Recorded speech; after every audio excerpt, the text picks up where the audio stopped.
Yo, what's going on, Miami? Jones, Big Philly 305. It's been a minute. It's been a little minute. I've been trying to get shit sorted out. I got my boy CT here with me. What's going on, CT? How y'all doing today? Was good, was good, chilling. Things are starting to heat up, man. You Off already? season's coming through. Rumors are heating up. Derek Carr's been traded. Man, it's going down this off season for sure. Yes, sir. It definitely is, bro. There's a lot of stuff going on. We're going to have a lot of fun. What's going on, Canes Dolphins? It's always a pleasure. I'll drop that link down there very soon. Real quick, man, if y'all don't know who we are Miamifantalk Network. We are a network that talks about all types of sports from basketball to baseball, football, XFL, USFL, one-stop shop. That's what we're trying to build here, ladies and gentlemen. I want to take this time real quick to shout out one of our sponsors, Mr. Supmogo. If you don't know what Supmogo is, man, Supmogo is a waistband that goes around your waist, and it uses you would think it's like a waistband, like a faja, but it's not. For those of y'all who don't know, fat people is sucking your fat. So what this actually does is it helps with the rehabilitation process when you have an injury in your lower back specifically. Also in the front, the abdominal section, you can use it while working out. You can use it to rehabilitate. So what it does is it connects actually to your phone through this battery, Bluetooth wise, and it shoots electrical pulses into your muscles to stimulate the muscles, create positive blood flow in your muscle, and therefore helps with your rehabilitation process. You can also use it on the front side on your abdominal area to assist you and while you're working out to get maximum, your maximum performance out of that workout. So it's a really good product to use if you guys want to use it. I use it personally for lower back pain. I've suffered from lower back pain as of late. So definitely it's a product that you would like to try out. I definitely encourage you guys to go to Supmogo, let them know Big Philly from Miami Fan Talk sent you, and they'll take care of you real good. But with that, it's Tuesday. Not only is it Tuesday, it's the tag deadline that has passed at 4 o'clock. And boy, was there a lot that happened today. First things first, it kind of happened yesterday. The Las Vegas Raiders decided to franchise tag Josh Jacobs. You also had Tony Pollard get tagged at $10 million. Daniel Jones re-signed 4 years, $160 million, I want to say. I don't know what the fuck possessed the Giants to do that, but hey, all power to you. If y'all really think that you're starting your franchise quarterback, all power to you. You have obviously Derek Carr agreeing to terms with the New Orleans Saints. So you have a lot of that stuff going on there today. You also have the biggest news, Lamar Jackson, the biggest disrespect and how they disrespected that man today by doing that non-inclusive tag there at 31 or 34 million dollars when they could have went non-exclusive and paid him 45 million. But I understand why they're doing it. They're gonna let him shop around and test the market out, and then they're not gonna lose any compensation for it. They're gonna gain 2 draft picks, but at the same time, it's still a fucking disrespect. And I hope he sits his ass out this year. But that's a different story. Did they transition tag him? Is that what they did? Yeah, they transition tagged him basically. What did So they put the conditions on? A second or a third round? no, 2 first-round picks. 2 first rounds. Okay. 2 first-round picks. I hadn't heard that all, yet today, so yeah, no, that dropped today. That's yeah, for sure. 34 million on a 1 year is what he'll get paid out if he decides to play on that contract. If they don't match it, if a team doesn't offer him a contract, and if the Ravens don't match it. So basically, what happens is, for those guys who aren't aware, with this specific tag, a team can come in, have a conversation with Lamar, offer him a contract, and then Baltimore has the ability to match that contract. And if they decide not to, and they decide to allow him to move on, that team has to pay the other team 2 first-round picks. So that's how it works. So both teams, one Lamar gets what he wants and the contract he wants, and the team can go out and rebuild around the current roster that they have, or whatever it is, try to find a way to make some sort of progress on that offensive quarterback room. Sorry. So there's a lot of that stuff going on with Lamar. I really do hope that Lamar gets his money because he deserves it. But nonetheless, we'll see what Baltimore decides to do.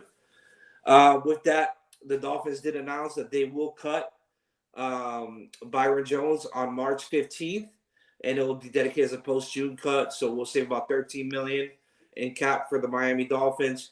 Saquon Barkley also got tagged today. And on a lighter note, my boy, Mr. Mike Pouncey, signed a one-day contract today with the Miami Dolphins to officially retire as a Miami Dolphin where he belongs. I expect him to be on the Ring of Honor very soon. That's all I got to say. I tweeted out to Tom Garfinkel. I was like, yo, you got to put that man on the Ring of Honor. What's going on, JC? What's going on, Amicus, man? Hey, welcome to Miami Fan Talk. I see I got some of Bills Mafia out here. And, hey, I'm going to drop the link when I start talking about your Buffalo Bills today. Please come up. Give me your insight. Again, I only know so much when it comes to that roster. If I maybe miss something when it comes to restructuring, because I know you guys have a pretty big deficit there in cap. So definitely, I would love to hear some of your guys' points on what you guys think the Buffalo Bills should do. But it's a lot of shit to say at one time. But with that, we're gonna get into the Buffalo Bills. So what I'm gonna do is I'm gonna kind of knock out what I have and what I constructed. We'll do some mock drafts a little bit later if my computer allows me to. For your Buffalo Bills, and then I'll open up panel and let you guys come in and kind of put your 2 cents in where I maybe miss some contracts that we could restructure, or maybe miss some guys that you guys can bring in. So with that, let's see, this is it. Nope, that's targets. All right, here we go. So the Buffalo Bills adjusted salary cap this year is $489,084. There it goes. $84,000. But so that's your adjusted salary cap. Your active contracts are about $245 million. You have dead cap space of 1.6. You rolled over about 2.1. So roughly you have about $245 million in total cap with a estimate negative cap space of 18.7 million. So that's why I said you guys got a little deficit there to start the year off on March 15th. So you got to clear up some of that space, right? So a couple things I did. So I just went off of three guys with you guys. I know some people said that you can restructure Von Miller, but honestly, with the stuff that I did, I didn't really see a huge gap with Von Miller. For me, it was only 100,000. So I didn't really use him in this concept. So what I did was I restructured Josh Allen, converted 18.6 in roster bonuses. Stephon Diggs 5.3, and Tre'Davious White $5 million. Saves you guys about $31.5 million and frees up about 11.3. And again, Amicus, I hear you. Like I said, some people have said that if you did Vaughn, it saves 10. But when I did it, it only showed 100. So I'm not. Again, I could be doing it wrong, and you could free up maybe 21 million. But I'm just gonna go based off the 11 and bring you guys on, and then we'll adjust it when we bring you on. So that's basically where I got you guys at, about 11.3 million, roughly, more or less. Again, there could be other guys that they restructure to open up a little bit more cap, right? You guys have a lot of needs, believe it or not.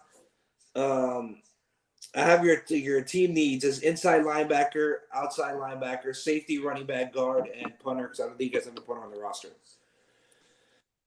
You guys do have 3, 4. You have 6 draft picks this year. You have the 28th pick in the first round. You have a second round, a third round, a fourth, fifth, a sixth, and the only thing you don't have is a 7th round pick. So with that, you have some free agents: Gabriel Davis, Jordan Poyer, Tremaine Edmonds, Ed Oliver, Devil Singletary, Roger Staffold, and Tyler Bass is your free agents, right? So with that, um, I have here some of the guys that I would have targeted for you guys. So with free agent targets for you guys in the inside middle linebacker position, I have you guys. So if you can't re-sign Tremaine Edmonds, I would say Devin Bush is a great option there. 1 year, $3 million estimate cost, more or less by Sportsrack. You have Duke Riley there at the outside linebacker position for the Miami Dolphins. 2 years, $3.8 million a year, more or less, would be what he would command. And then I chose to bring in a guard, Nick Gates, 4 years, $38 million, roughly about $9-10 million a year. And you can structure it so it doesn't affect the cap this offseason. But that's where I kind of have you guys as the main targets, and then the rest that we can go ahead and bring in during the draft. I don't really see the point of bringing in a running back in this free agency with the way the draft is and how loaded they are at running back. I think that it's a little bit thinner at the linebacker position and the safety position, so that's why I chose. I mean, not the safety, the guard position. That's why I ended up choosing to go that route when it comes to the free agency. So I don't know. Tell me what you think, CT. I got to take this shit off because I'm hearing myself double, but it's kind of throwing me off. What you think, CT? I agree. I mean, we've already seen it, across the league for the past few years. The Rams finagled theirs, New Orleans had to finagle theirs, the Packers had to finagle theirs.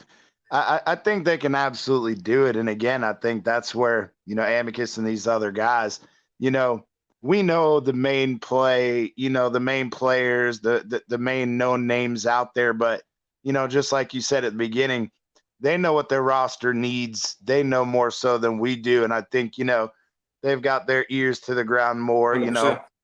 and, because again, other than the things that, I know of, people brought up and players I'd like to see added to our team. And, the normal water cooler talk of knowing all these guys, these named guys.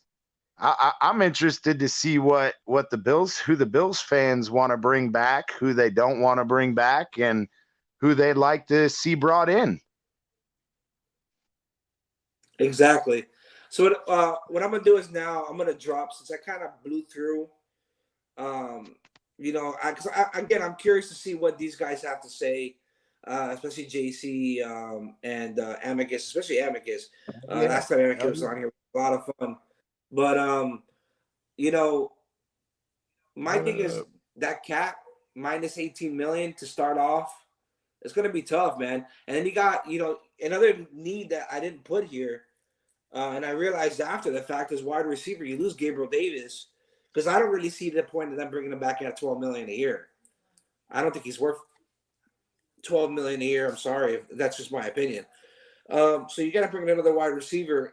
Now, granted, this draft has a lot of good wide receivers, so you do have that option there too, to come in and attack somebody in the draft there. I saw that you mean at the first round, 28th pick, you can probably stretch there and get a wide receiver or maybe a running back there, depending on if Gibbs is available from Alabama. You could probably pick him up there in the 28th pick, but I don't really see him. Yeah, I think if I was the Bills GM, it really comes down to who are you losing on defense? Because if you really look at this draft, it's cornerback and safety heavy. And unfortunately, if you lose Tremaine Edmonds and you're trying to find that linebacker, it's bro, that you're not going to be able to get a linebacker in the third round. You're just not. You're going to get that second, third tier guy. And so if the Bills lose their linebacker, they might have to pick up a linebacker early, first, second round. Yeah, they can bring in like Jack from that I keep hearing a lot about. They can bring a guy like Jack. Honestly, I think Campbell, yep. Huh? Say it again. Yeah, Jack Campbell's a good one. Yeah, they have Rashawn in the third from Texas. bro. There's, but it's extremely top heavy. Exactly. You got to get a. That's why I kind of put Miami out of it when it comes to linebackers, specifically in the draft, because if you don't draft within those first 2 rounds, the talent drop off is significant when it comes to the linebacking position in this year's draft class, which is fine. I mean, if you're looking for depth, it's a great draft to bring depth in. But if you're looking for somebody who's going to come in and be a day one starter, which in this case both our Dolphins and Buffalo Bills need, it doesn't make sense to come in and try to bring in somebody like that in the draft. With that, I'm going to welcome our boy, Mr. Amicus from Bills Mafia. What's going on, bro? What's up, Big Philly? What's up, CT, my guys? How you doing? Hey, bro, Going I was like, you know on? what, bro? You had me on that show the other night, bro. And I was like, you know what? I'm gonna start a whole new series where I'm gonna go team by team leading up to March 15th, and we're gonna go based off of everybody's fucking needs. That's what I want to do. That's what I'm Bro, trying to do. I was scrolling through like the YouTube subscriptions, man, and I saw your channel and I saw the Bills Mafia logo, the Bills logo. I'm like, what the fuck is going on here? You doing a mock draft? Hell yeah. Remember, bro, we're not just the Dolphins, bro. We try to cover all 32 teams, bro, in all sports. Baseball, I'm getting into some stuff now with baseball with a couple guys there. CT helped me finally find a co-host there with my boy Agniel. We're gonna have a basketball show soon, hopefully, depending on what Poseidon decides to do. Big Marv, UFC. CT wants to point that up with the UFC show on Saturdays. So we're gonna do a bunch of stuff, man. It's coming, just little by little, bro. Baby steps, but it's building, and the whole point of it is to be a network, and that's what we're trying to do. All right, we got to get JC up here. I need my partner in crime. Come on, Yeah, JC. yo, man. The more the merrier, Bills Mafia. Tonight's your night. Tonight's your night. Real quick, before we really get into it, I just want to make a quick announcement. I'm not sure if y'all know, but I am giving away a jersey giveaway. I know you're not a huge Dolphins fan, Amicus, but that beautiful Nick Needham autographed jersey right behind me, I'm giving it away for free once we reach 200 subscribers. So make sure you tell your friends, tell your family. Bills Mafia, they love to support people. Definitely subscribe to my channel. It's Bills Mafia friendly. It's Dolphins friendly. It's Jets friendly. It's Pats friendly. It's whoever you want friendly. Man, if I won that jersey, I would donate it to my favorite Dolphin fan. For sure. Respect. There you go. Respect. That's, you see, I don't know who your favorite. Hey, see, he's got respect That's for what it. I He should have didn't asked. go the whole Who's your "I would favorite burn it" Dolphin thing, fan? so that's good. I don't know. I mean, you guys are two of them, so I mean, we'll figure it out. Maybe I'll do like a little draft or something. Oh man. Oh wow. Well, JC's very explicit on what he is doing right now, and I'm gonna blast your ass because he's on the shitter. Oh man. Hey, oh man, thank God he didn't come on. Can you imagine, bro? Kind of sounds like Josh Allen in the playoffs. Oh, CT, we're gonna start the show off like that, huh, bro? Come on. Hey, he set himself up for that one. Come on. If you're gonna throw me the alley oop and then expect me not to slam it, I'm sorry, but So I kind of went on Devin, but guys are inside. So my first question to the Amicus is, I know I hit 3 guys for you guys to restructure. One is Josh Allen, one is Stephon Diggs, and the other one is Tre'Davious White. Who else can you guys restructure, and what does the cap look like to restructure these guys? Because when I did Vaughn only showed about 100 million. I mean 100,000, not 100 million, 100,000 that you would save off cap for 2023. Yeah, no, Vaughn. Yeah, I'm not sure what format of formula you're using, but Vaughn saves about 10 million. The big one is Josh Allen because I got we can 18. convert 20 base salary into a signing bonus. Of course, you know how that works. He would get the full 27 million up front. That's why all players love it. And then it would be a $5 million cap hit. That portion of the 27 million would be a $5 million cap hit, and the remaining 22 would go spread out to the remainder of the 5-year contract. So that's a big one.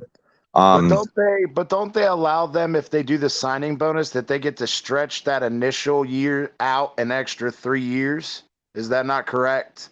It's 5 years is the max you can stretch out. a signing Okay, bonus. so you're just gonna do the max. Okay. Yeah, and it worked really well because what happens is, the cap goes up every year because of the TV deals, right? So like that 22 million spread out over 5 years, that's covered under the cap increase. Yeah. So it's not a big deal. Now you can't do that too many times, otherwise down the road, you get into some serious shit. Yeah. But Bean's a wizard. Rebuild. Yeah, y'all know about those mathematician MIT guys, man. Dolphins got one too. Yeah, because everybody Dolphins pushed money it guys, till the bro. end.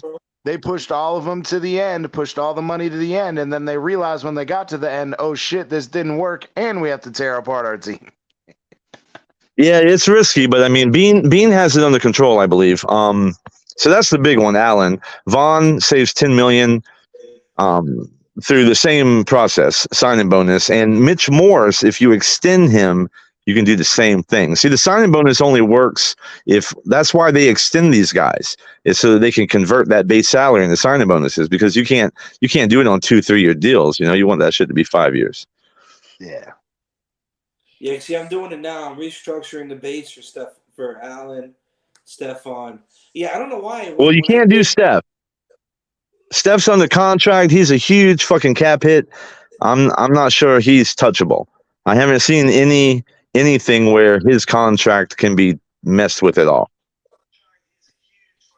Well, it depends on how they structure it. I mean, I know on here I structured it because I messed about $5 million. I messed with. I put it in roster bonuses, but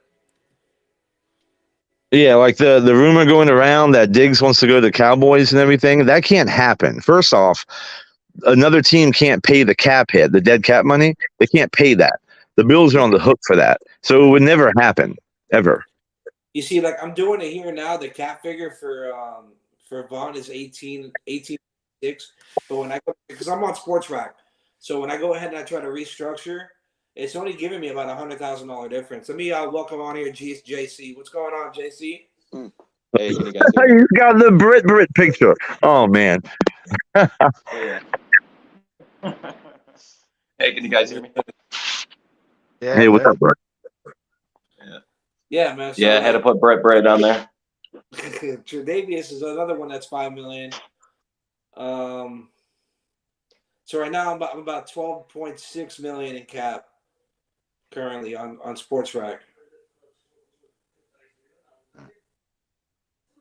So The Josh Allen restructure frees up 22 million alone. Because the thing is the reason why I'm like that, why I'm trying to figure this out, is because depending on the amount of salary I open up for you guys determines the outcome on the free agency market that I was looking at for you guys.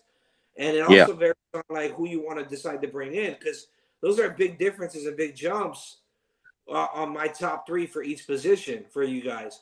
Because I go based off of your salary. I'm not going based off of what ifs or, like some guys. Like we had a whole argument for 2 hours on fucking Twitter today on fucking the Dolphins should bring in Derrick Henry, and it's like, dude, it's not a what if. Well, I thought the salary cap wasn't real. Oh, they can believe that. It's very much real. I love listening to Dolphins panels, and they're basically playing Madden Ultimate Team with their free agents. I'm aware. Yeah, it doesn't. Wishful thinking. It's wishful thinking. Yeah. It's wishful and the thinking. thing is people get caught up and they, like you said, they want a freaking superstar at every position, and it's like, yes, the cap can be manipulated. Yes, it can, but it can only be manipulated so fucking much. Yeah. You know what I'm saying?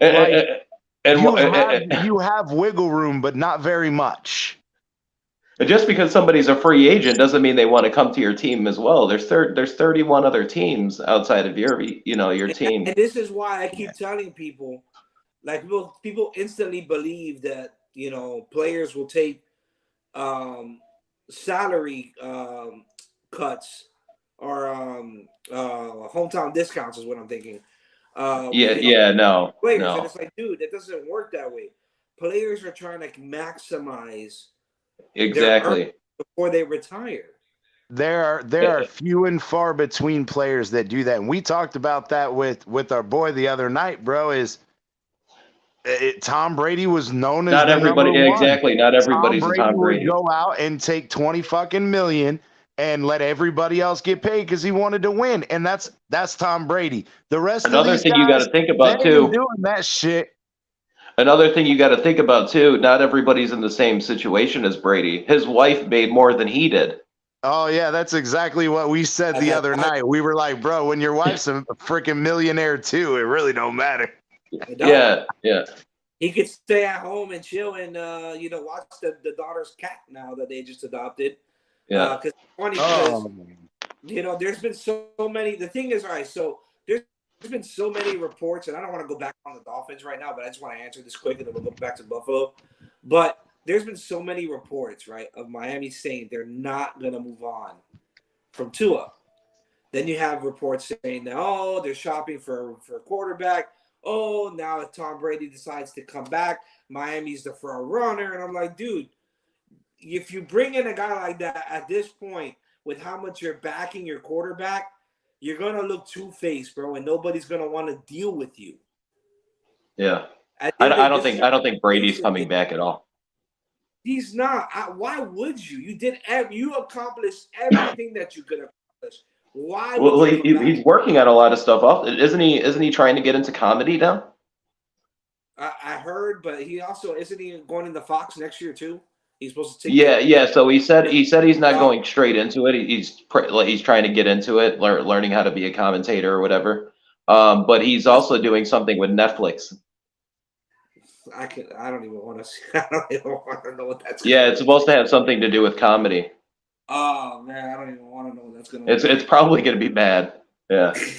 Yeah. But shit, why come back to football? He's about to. What's his? Isn't his contract like 10 years or something? Yeah, 300 million. He's gonna be. Yeah, he ain't coming back. Just forget. Yeah. It.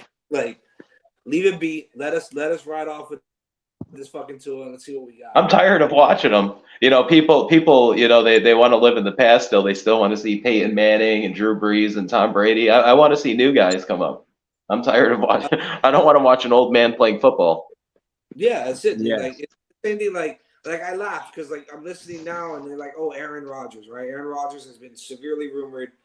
He went today. The New York's brass is going to meet with him today, or if they haven't met. Yeah, they flew out to California today. Yeah. Flew out to Cali to see him in his shroom patch, wherever the fuck he's at. All of a sudden now the Jets fans think like they're instantly contenders if they sign a guy like Aaron Rodgers. I don't think. I don't think so. I think that locker room is a mess. Not only that, but if you look at the way that the offense has continued to struggle, and again, we all know Salah is a defensive-minded head coach. We get that. But it was almost like Brian Flores where, okay, you got the defense of the ball straight, but your offense sucks. Well, their O line is pretty bad. Becton is a bust. They have this running back, but he's coming off injury, so we need to see. Brees Hall, you don't know what he's going to look like next year coming off that ACL. They do have a very young, capable wide receiving core that they could build around. I would wish they would use Elijah Moore a little bit more, but they do have a very, very capable. But even if Rodgers goes there, we've seen him with young wide receivers. It doesn't work. No, he hates young wide receivers. He's an asshole, just like he was to what's his name, the rookie from Green Bay this year, until Christian Watson or whatever Watkins. Yeah, he was an asshole to him all fucking year until about week 8. No, didn't you hear what he says? He said he didn't even want any of them on the field with him. Yeah, exactly. That's the whole part is. But then after week 8, when everybody else got injured, he was forced to make him his number one. And guess what? Then all of a sudden he starts acting like the guy is halfway decent. No, he bailed your ass out. But the entire beginning of the season, you want to treat him like shit. Yeah.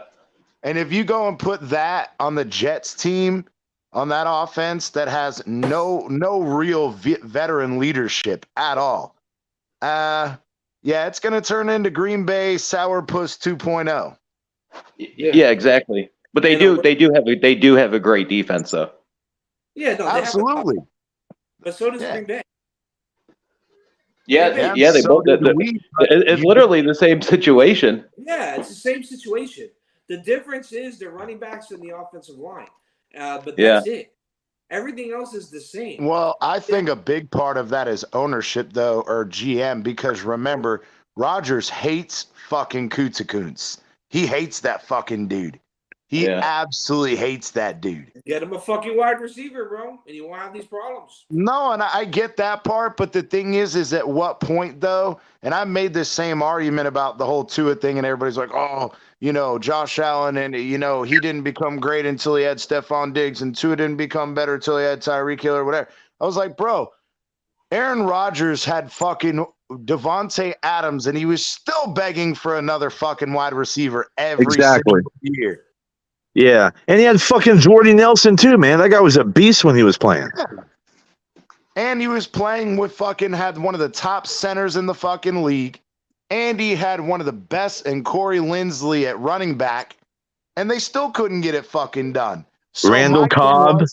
yeah, and I blame that on Roger because Rodgers, yeah, there are games where you'll fucking light up the scoreboard and the stat sheet. But then there are other games you just won't show up. Hey, Big Philly, real quick, bro. I wanted to mention a couple of things, like you said at the beginning, Yeah, and forgive me if I misunderstood or whatever. But like Tyler Bass, he's not a free agent. He's under contract, and Gabe Davis is too. Gabe Davis is going into his 4th year, so he's got like a $2.7 million base salary. But yeah, he's restricted. Is he a restricted free agent? no. He's under he's still under his rookie contract. He can't do anything until next year. He gets a 5th-year option next year. He's a free agent next year. Right. So it might be for next year then. Yeah. Now you were right about the contract. I don't even see him leaving Buffalo and getting a big contract anyway. Right. He's only if Gabe Davis is on any other team, he's a wide receiver 3. Yeah, and one more thing, Big Philly, is the Von Miller one. I just looked it up. This is probably why you didn't see it. It's a roster bonus. They can convert a $13 million roster bonus that he has. Yeah, it's a guaranteed roster bonus that they can spread out over 5 years. So that's what it is. So that's probably why And that would free up $10 million. Yep. Okay, so that's probably what I don't see. Yeah, it's different than the signing bonus because it's a roster bonus. It's not a signing bonus. So you see, that's probably why it's not allowing me to see it. Exactly. So there's those little nuances that are kind of hard to find and dig up, but ultimately it's about $40 to $50 million that the Bills can free up. We're $16 million over the cap. So I mean, believe it or not, we're players. We can do something. Now, here's if we wanted to. On that, because that was my next question, and that we brought up earlier is now that you guys have a roundabout, we've kind of established, you could have 30 to 40 million in cap space. Who would you guys, as Bills fans, want to see your organization bring in? Okay, this is what I want. What I want is I want to trade for Derrick Henry, hopefully Ed Oliver in a 5th. Titans are in a total rebuild. I don't see why they wouldn't do that trade. We get Derrick Henry, and then we go into the draft, very offensive-minded mindset, right? And we get Addison. We get Jordan Addison with the 1st pick, and then you can do whatever you want with pick 2, 3, 4. I don't care. Just give me Henry and give me fucking Jordan Addison and hand us the Lombardi Trophy because it's fucking over. Okay. Yeah. Ed Edison, who's that? Can you enlighten us? Jordan Addison's the wide receiver out of USC.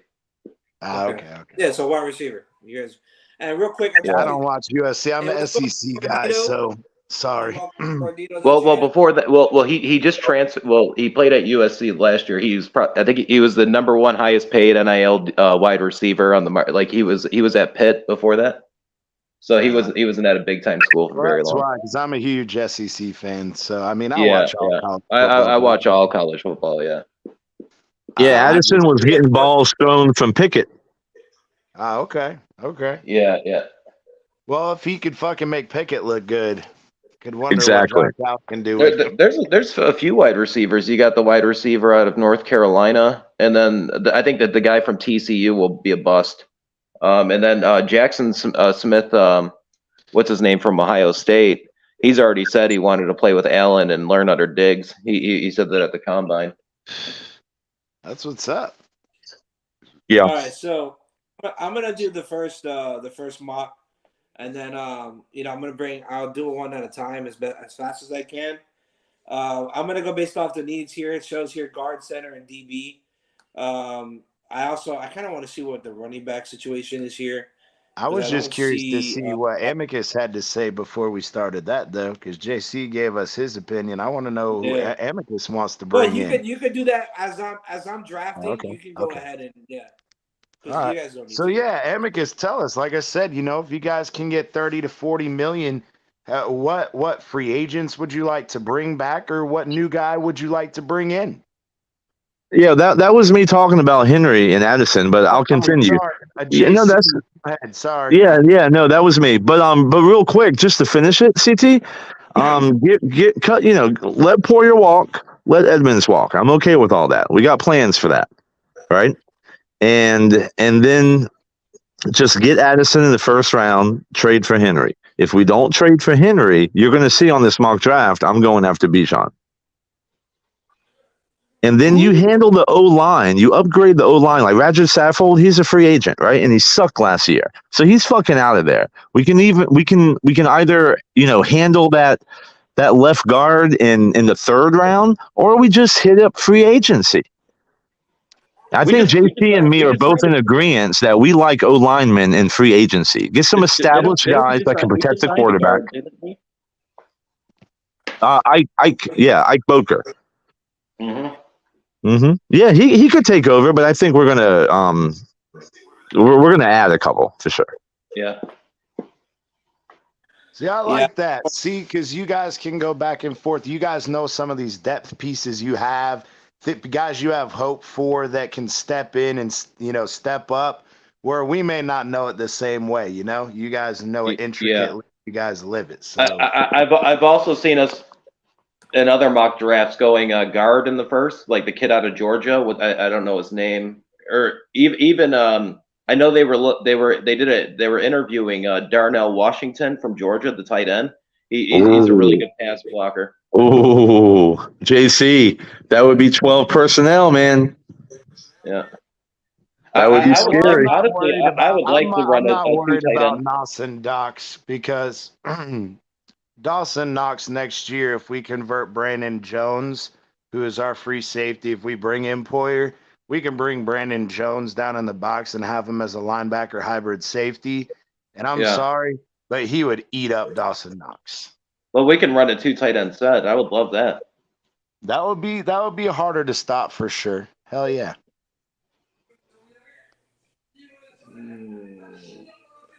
But you guys Dawson think that you guys agree with these needs?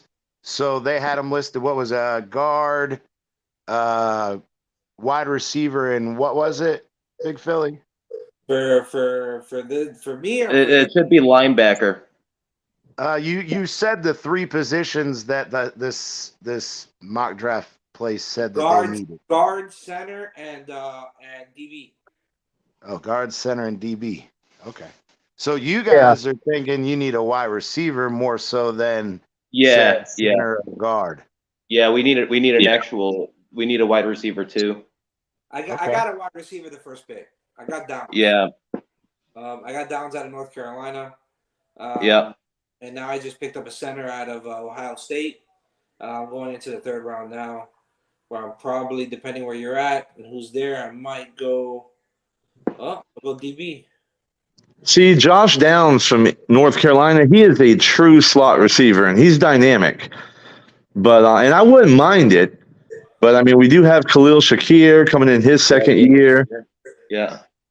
Yeah, I'm not sure that would be the best pick. Yeah. See, that's where I'm getting at is I'm excited to see your guys' drafts, because you guys don't seem very concerned about cornerback, even though they have that listed as a big need Well, for you guys. we have Trey White, and they'll probably play Elam a lot more. Exactly. Okay. So we got Pro Bowl Trey White, right? I know he started, a little slow off the ACL and everything, but with the He full didn't come back season, until later in the year. OTAs, yeah, he's going to come back strong. And then we have Christian Benford, who was like what was he, JC, a 6th-round pick? Yeah. Yeah, and he's lighting it up. And then our 1st-round pick last year, Khair Elam, he just didn't get the play time. So we're covered. Another We're player good there. people forget that didn't play last year was Micah Hyde.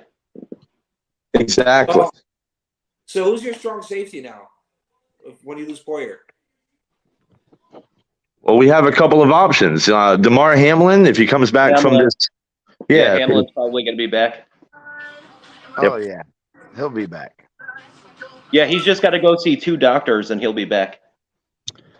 And Christian Benford, people don't realize Christian Benford actually played safety in college. So he's interchangeable. So there's some talks about moving Christian Benford to play safety as well. Okay. So you guys think that you guys pretty much have the pieces there. So what do you guys think? Well, I guess we could wait for their drafts and they can make that. But I was just saying, what would your next position of need be then in your guys' opinion, He drafted a wide receiver and a center, so you got your O-line and you got your wide receiver.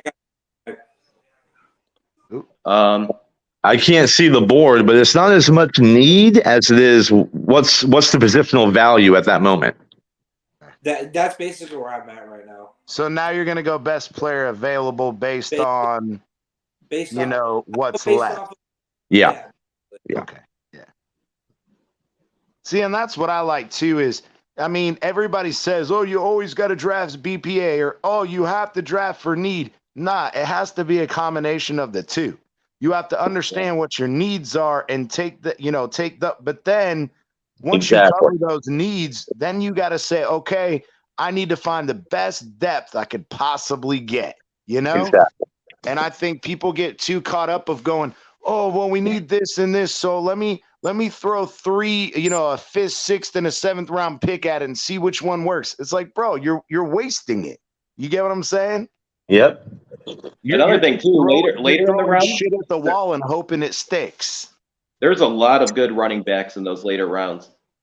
Yeah, that's exactly why I waited till the 3rd round to get you guys a running back. You got the kid out of Minnesota, There's a couple guys. Muhammad Ibrahim. What's it? The Spears from Tulane is pretty good. Oh, yeah. And that's where, again, but I think, like you said, though, if you go out and you say you do trade for Henry, I don't think you guys are going to spend a 3rd rounder on a fucking running back. I think you guys may wait till the later round, pick up a 6th, 7th round guy. Well, we wouldn't even do that. We wouldn't even do that, man. If we got Henry, then we're set with Henry and Cook in the backfield. Talking about play action, holy fuck. Yeah, but see, that's where you got to remember that Henry and Cook really have the same skill set. They're both bruiser, knock you out running backs. No, not Cook. Not Cook. Cook is a finesse runner. He's not a bruiser at all. Yeah. Cook's more of an athletic guy. It's not Dalvin Cook, or is it's James Cook. James Cook. James Cook. It's his youngest brother. Yeah. Oh, it's his younger brother? Okay. Yeah. He's going into his 2nd year. Family pedigree, baby. Yeah, and let me just say about James Cook real quick. Fun stat. James Cook led the league in yards per carry in the second half of the season as a rookie, 6.3 yards per carry, behind the allegedly horrible O-line of the Buffalo Bills. Just saying. Well, I mean, hey, you guys would know better. You guys, are you guys really concerned? Would you draft a center in the 2nd round? I mean, are you guys looking for free agents or what is it that you're looking for? I drafted a center in the 2nd round. Don't say it like that. Well, no. I'm not saying like that. I was saying like because again, me, Big Philly. They can go center for I want to pick on the Dolphins real quick because again, we know that our GM Chris Greer can't freaking draft linemen to save his life. So that's where I was just asking in that aspect was, would you guys draft a young guy, early? Yeah, for a death piece. Yeah. Or would you be more willing to say, hey, just like I am as a Dolphins fan, but same concept is I'd rather pay a proven veteran 9-10 million and then bring in skill positions, say a wide receiver, say a running back. I'd try to use those low picks for, say, somebody like that, versus trying to bring in a bunch of unproven linemen. So Big Philly, check this out. You remember when I did the mock draft for the Dolphins and it was horrible, right? You saved it, all right? So I'm gonna tell you right now, you're gonna grade higher on your mock draft than I will, and I'm the fucking Bills fan that understands this roster top to bottom. But it's just how these mock drafts work. They look what they say our needs are. Those are not our real, true, intentful needs. You do have a guard need. You have an interior offensive line need currently. I do. Yeah. I agree with that. I don't see the DB need. Right, exactly.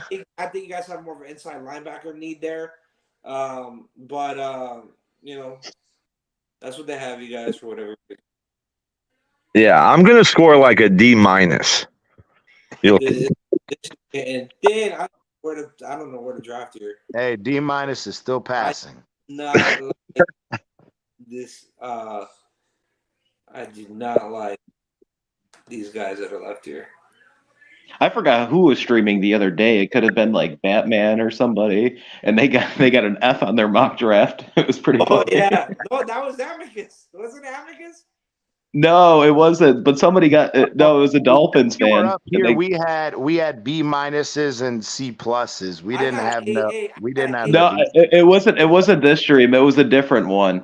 And no, I found this stream because me and Amicus are in and Michael K are in a group chat. Okay. No, it was funny because on Batman Show, Big Philly was like, I don't think he knew I was in the chat, but he's like, yeah, Amicus did this horrible fucking draft, and I saved it. He's blasting you, bro. He's blasting you. Amicus for GM. It was pretty fucking bad. I'm not gonna. Yeah, it was. It was pretty fucking bad. I was like, well, hey, it's your draft. But I would expect that. He's a Bills fan. He's not a Dolphins fan. But you know what? At least he doesn't try to act like a GM.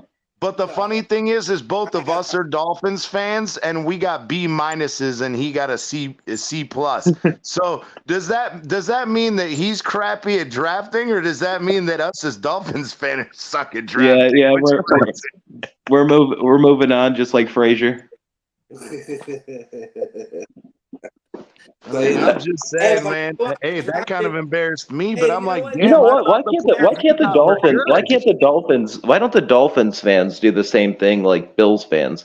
Like, do you know Leslie Frazier was supposedly even fired that like 2 weeks beforehand that it was announced that he was leaving because of Bills Mafia? Yeah, Big Philly, that's a good point. Check this out, bro. Like, I was on, I forget which podcast it was, but one of the hosts, it might have been TFTG, but they were talking about how, like, they wish the fans had more power. I'm going to tell you right now, man, Frazier is gone because of Bills Mafia, period. That's how that went down. That was a friendly fire. He's not taking a year off. They moved on because they felt the pressure from Bills Mafia. So the fans, man, they have more power than you think.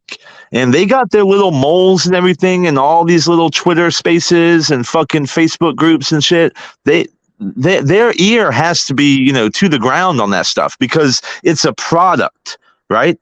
The owner is selling a product. And the best way you can get feedback on your product is from the consumer.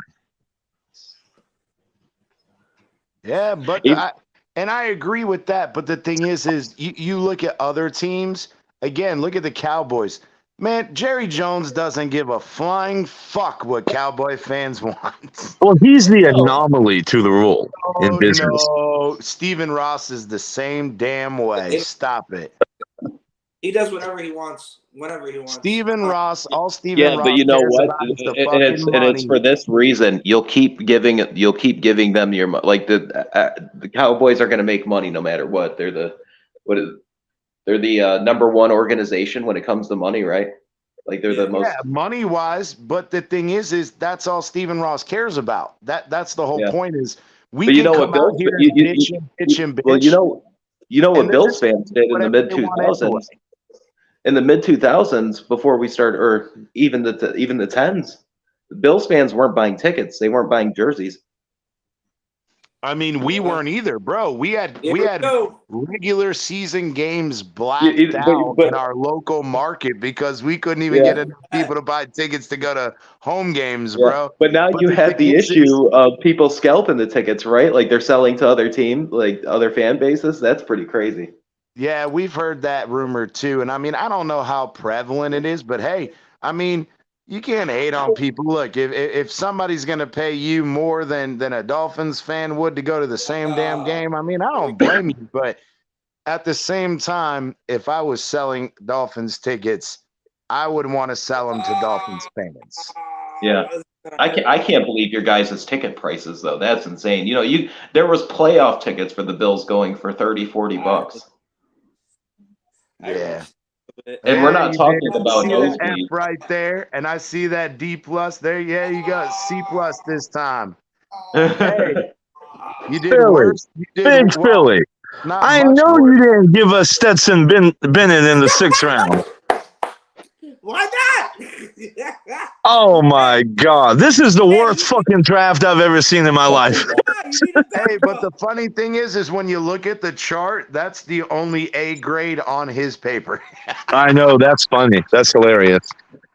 You know what? We do need a QB too. I wouldn't mind Stetson Bennett. That's what I'm saying. You need a backup, and he has pedigree. He has a championship. He has a couple. All right, I'm sold. So All right. There's some good quarterbacks, and you got the kid out of Utah. I think there's a quarterback out of Fresno State that's pretty good. a couple guys out there. Hey, So I was like, you know Amicus, what? notice how he has really shitty drafts at the beginning, and then somehow he tries to find gems at the end that raise his grade up. Yeah, no, Big Philly is great at that, man. He's a fucking 5th, 6th, and 7th round master. He's an analytic guy. He's like our real GM, Chris Greer. He can't draft shit in the early rounds, but in the fucking late ones, he can fucking pick him. He's over there playing. He's playing Moneyball. Let me take a picture of this right quick, right? Yeah, don't lose it this time like you did with the Amicus and us. God. Oh no, that's gonna go disappear by the time I get to it. So that's why. So take a picture of it. I got a C plus. It's not bad. It's not bad, and I hit most of your needs. I had to double up on that linebacker position for you guys, but for the most part, bro, it's right there, man. It's right there. It's not too bad. I kind of like the Dorian Williams pick. In round 4, that's not bad, bro. Dorian Williams, because we were debating. Remember the last time, even on the Dolphins one, we were debating him over the other guy. What's his name? The guy from Texas, Michonne, whatever. Yeah, we were debating between those two guys to get him in the 4th. That's a pretty good fucking pick. That's what I'm saying. So yeah, I don't mind the Josh Downs in the 1st round. And that's if like everybody's gone, right? And he's like the last. Yeah, it was between him and what's his face, the other one that you mentioned, not the one. There's Jackson Smith and Addison, but I think Jackson Smith might go in the mid 1st. I think he can get picked in the middle. I think you're up, JC. You're up, JC. So let's see. Yeah, let's see. We're next up. So JC's next. Yeah, no, that's the thing. There was only like 2 wide receivers that were available for my draft. So I kind of had to pick and choose what I I was limited. Let me see if I can. Yeah, Zay Flowers was the other one. Zay Flowers. I would have. Yeah, Zay Flowers would have been tough to pass up there. Yeah, so and again, like that's like one of those toss-ups because I also liked Dewan Jones. I'm sorry, out of Ohio State, but you guys don't need a tackle. At that spot, that nice little spot there to pick him up too. But yeah, you would have to choose between Zay Flowers and Josh Downs. So I just went Downs. Yeah, I would go with Downs. I think he's the 3rd best receiver in this class. Over Zay, JC? Yeah. Yeah, So I'm you looking forward to seeing JC's draft as well because we talk a lot, but this is going to be interesting to see what direction he goes. Especially, I know where he's going in the first 2 rounds, but I'm looking forward to round 3, 4, and 5. So what do you want me to do? You want me to target specific positions first before you make your choice? You want me to go to the wide receivers to see the top, 3 that are left? Yeah. All right, cool. So let's go there. So I'm gonna hit wide receivers. So you see some Oh hell, Nathaniel Dell, bro. I'm sorry, but he's gonna be a fucking bust. Yeah. I'm sorry. Yeah, Hyatt. Bro, Jalen Hyatt is my Jalen wide Hyatt's receiver 3. He's another good one. I Yes. do like Hyatt too. Oh shit, Tyler Scott was pretty damn good in Cincinnati too. But I don't know if I'm taking. No, I'm not taking That's a him over stretch. Zay Jones or what's his name? The dude from Tennessee. That's a stretch. I think he made Hendon Hooker look very good though. I don't think I don't think that guy is great. I know a lot of people are high on Hendon Hooker. I don't think he's and he's old. No, I'm not. I think again, the other guy, like we just talked about, you got a younger guy who came in, he took pressure off of him and allowed him to do better. You get what I'm saying? Yeah. It's almost the same thing as, a la, Waddle and Hill, where Waddle still makes you respect him, so Hill's still gonna get his too. I think that's exactly what was happening there. That same concept. So the knock on Zay Flowers obviously is his size, but I mean he's very dynamic once he gets the ball in space. And he's a slot guy too. Yeah, See, but that's the whole thing is if you know he's going to play slot, the size doesn't come into play anymore. Now, if you want to make the argument, you're not going to draft him and play him at, a boundary wide receiver, then I can understand that argument. But if you're just looking for a clutch, slot guy who's fast and is dynamic, bro, I'd literally take Zay. I'd take Zay or the dude from Tennessee over anybody else. They're the smaller, faster, more dynamic guys. Yeah, well, Jalen Hyatt is a vertical threat too. I mean that guy. They're both. Yeah, but I'm saying as far as the speed, the explosiveness, you get what I'm saying, versus a possession receiver is kind of the analogy I was trying to make. They're those slot fast guys versus the rest of them. They're taller guys. They're more possession receivers, which I don't think you guys need that. Oh, we wouldn't need it if Gabe caught the fucking ball. Well, But everybody has that, bro. Come on. If Mike the Dolphins have Waddle. He would have 3 more touchdowns this year if he wouldn't drop shit. Same with Waddle. All right, so Could have won that playoff game. Yeah. That hurts. Well, he was held on. He was held on that play, but we're not going to talk about that because that's reopening. It's Skylar time. So Skylar Thompson, he did put it in the vicinity, and Waddle could have gotten there, but he got Waddle by the back of the jersey early in the route, and he got away with it, and that's why the pass was farther out in front because Waddle got held. So let's not open old wounds. Let's move on. All right. Because I'm not trying to get back into that because that hurts my feelings. But Jesse, all right. So who you got? You want Josh or you want Zay? Yeah, I want Downs. You want Downs? All right. That's a C plus. I really know I did it. All right. Here we go. Here's number 2. You got the 59th pick.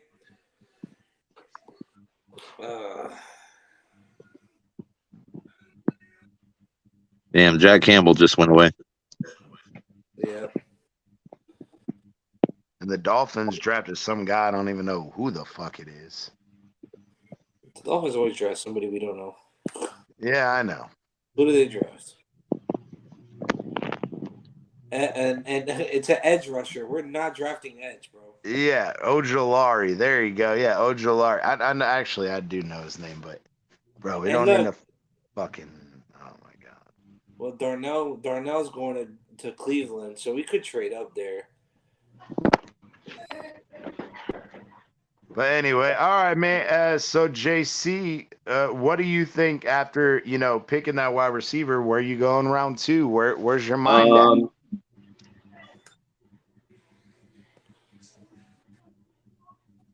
Garrett Williams still on the board. What linemen are still? What centers? Okay. Well, I got Luke. I drafted Luke Webler, whatever the fuck, from Ohio State. That was a D, by the way. Yeah, Joe T. Yeah, Johnson. I wanted to see. I wanted to see if the center from Michigan was still up.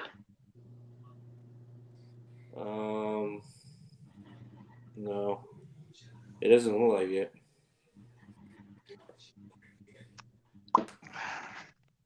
Everything else you're reaching. You could go linebacker here. You could go Hanley. You could go. Garrett Williams is still on the board if you want to go cornerback, but you guys think that you got that covered, so.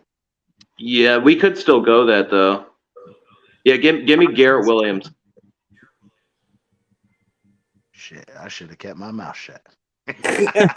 I'm trying to be a GM here. I've been sitting behind Bean. You know who I want as our future GM after Bean's gone is Von Miller when he's Von Miller. Yeah. All done. Why is that? I'm interested. He's sitting behind. He's learning to be a GM right now. Are you serious? That's Bean's training him. He's been training Von Miller for the past year. Yeah. Oh, that's crazy. So dude's playing fucking edge and fucking learning to be a GM. Yeah, exactly. Yep. All right, so He you're said, nah, fucking playing football's not enough excitement. You could go running back here. You have Tank. You have Dwayne. Dorian Williams is there. At linebacker. You could go there. Yeah, but you got him in the 4th, so I don't know if he would want to reach for Dorian in the 3rd.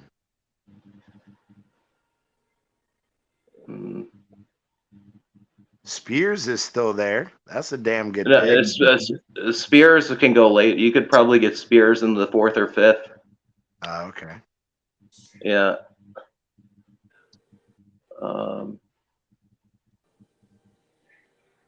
Spears is right there.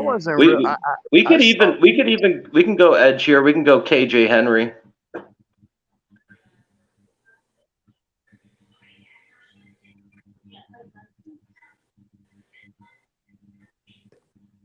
Boy, y'all love Clemson players. This is the second one. Man, fuck Clemson. So for those y'all don't know, I'm a alumni of the South Carolina Gamecocks. So, what do you think about Brian Breesy? Clemson guy. I just the problem I have. Clemson is just like Alabama to me, to a certain degree. Of you have to spend more time watching their tape than looking at their stats. Yeah. And that's the frustrating part. All right, here we go. So we're in the 4th round. Right off the bat. Which running backs are up? McBride as number 1. You have if you want to go linebacker, you have Williams out of Tulane. That's where I drafted him at. You have Deuce Vaughn. DeVuce Vaughn is the other running back that was up there. Chase Brown at Illinois. Keaton Mitchell, East Carolina. Eric Gray. Yeah, those are nobodies that I wouldn't be super excited about. Yeah. I think here you have a tough choice. You have a really tough choice between McBride and Williams. So it depends on what you prioritize. Go Williams. Go Williams. Yeah, I was gonna say, do you feel confident in Cooks? If you feel confident in Cooks, or if you think that you're gonna bring somebody into free agency, then you could. Yeah, no, I'm going into this it's to see without having Henry. Oh, look, he's there. 139. McBride is there. Yeah, Damn. we could draft McBride. Oh shit. He's getting lucky as fuck on this Yeah, one. it did not happen for me. Yeah, it did it. Because when That you went in the fucked me fifth and up. you were looking at the running backs, you were like, what the fuck is this? What I fucking do was McBride's like, fuck, what the hell happened on the running back? Yeah, I know. Because you looked at it and you were like, what the hell is this? It's like, crazy. Spears went that high. They must have loved that. What was it? The Senior Bowl. Well, that's what I'm saying. I wonder if this is Yeah. updated with the combine, and that's why everything's shifted. And I'm like, what the fuck is going on? Yeah, Yeah, but bro, I'm Richard- sorry, but the It is. fucking Senior Bowl doesn't mean shit to me. Because Yeah, because that's unfortunately, the when thing. you I don't want to be drafting guys that are playing 4 years. I want 2-year players coming Well, out. not even necessarily that, because I do think that the Senior Bowl serves a purpose, is to give spotlight to older guys who maybe All right, they here we didn't go. go to flashy schools. Maybe they, Yeah. they didn't play a flashy position. Yeah, I agree with that. But at the same time, I take it with a grain of salt. Okay, if the coaches like him and he practiced well and whatever, that's one thing. But to go, oh, he played great in the Senior Bowl. There's nothing on the line in the fucking Senior Bowl. Yeah. What other quarterbacks are up?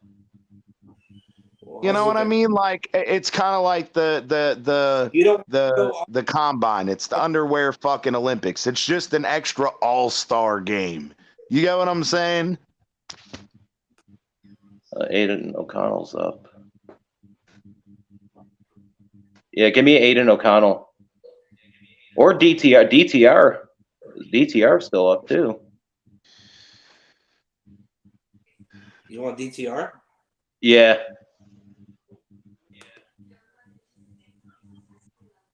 He had a good combine, no? He should. He's probably the most athletic quarterback outside of Well, Richardson. It was between him, Robinson, and CJ. Yeah. Were most athletic because he was turning heads out there.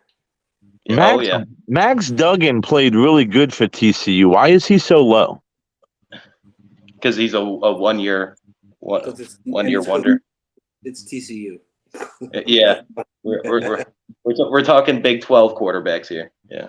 Yeah, and that's what I was just saying. Sometimes you get into the Senior Bowl and shit like that, where guys from TCU and smaller schools, yeah, they get that extra look, but it's still just a fucking all-star game. It's not like they're playing they're not playing a playoff game. They're playing some all-stars. Yeah, and sometimes that's the first time some of these teams are even seeing the HBCU players. Yeah, that guy Miller. I keep drafting Miller in the 6th round for the Dolphins, out of Jackson State JSU. He another one. He a stud. He's a stud. He's been in for quite some time, but pretty good. All right, here we go, JC. Let's see it. I think your draft looks a little decent, so I think you're gonna score C plus B. No, I don't want to fucking pay for this right now, bro. I'm broke. Low budget productions. As long as I don't get an F.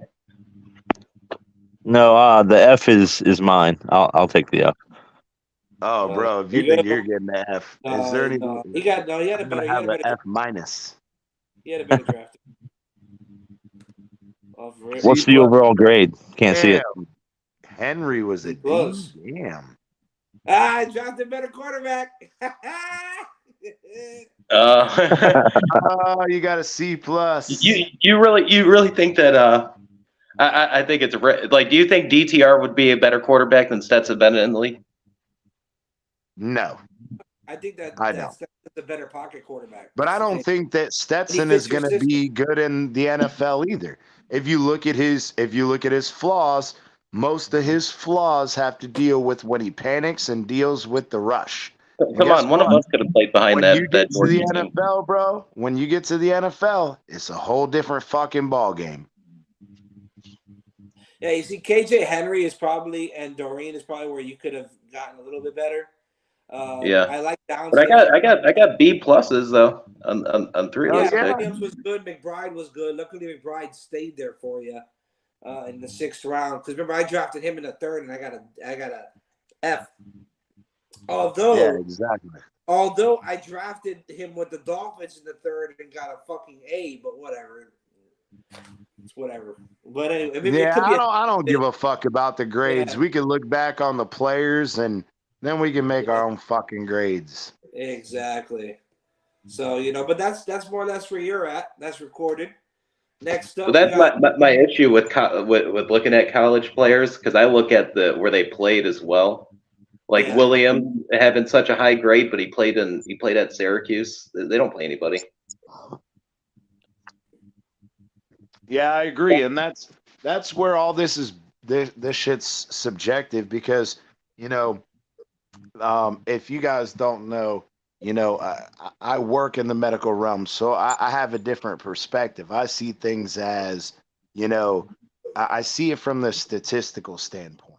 Now, obviously, you have to take in context as well, and that's part of that context.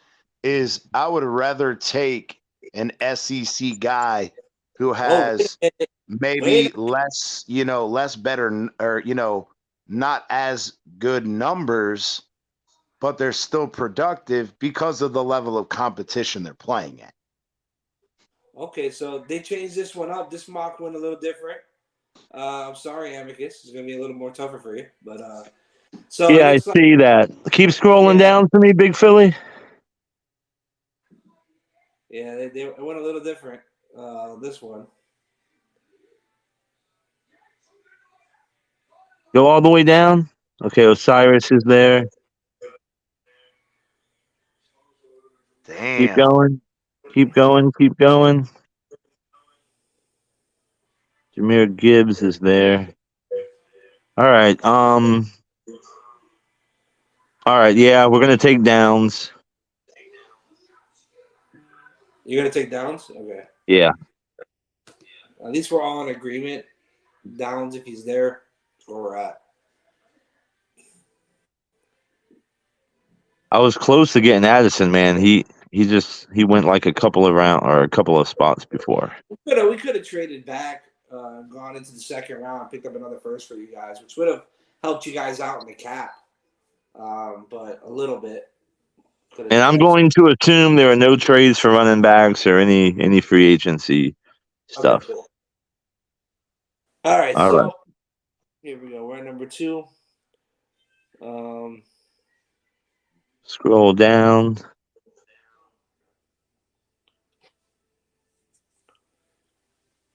So Jalen Hyatt was taken before 27th? Because I didn't see him.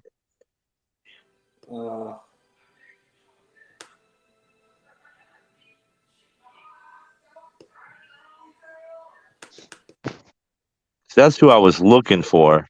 Yeah, he went. No, that's not right. Yeah, he went 38th to the Raiders. Oh, he was there for the first pick? Fuck, I didn't know that. It would have gotten a bad grade, but I would take Hyatt over Downs. At any rate, all right. Keep scrolling down for me.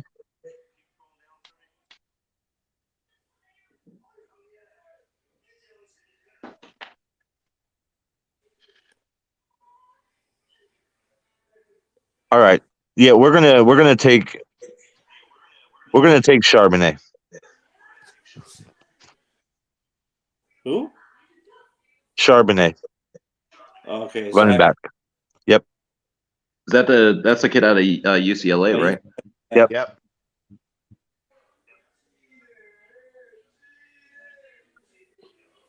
We're gonna match him with James Cook in the backfield. We're gonna keep Hines. He's gonna be our return guy. That laugh doesn't sound very convincing. I just find that because of that whole thing with it was against the Patriots, right? Yeah, 2 returns. Yeah, 2 returns. Yeah, but it was like our first return in how many years?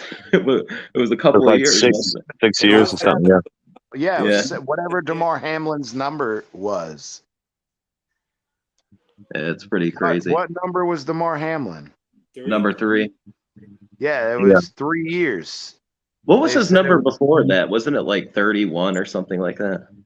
Yeah, but they said, I remember them saying on ESPN when they were doing the highlights was it was 3 years since you guys returned one, and then you Yeah. guys got 2 the night he came back or he showed up at the stadium.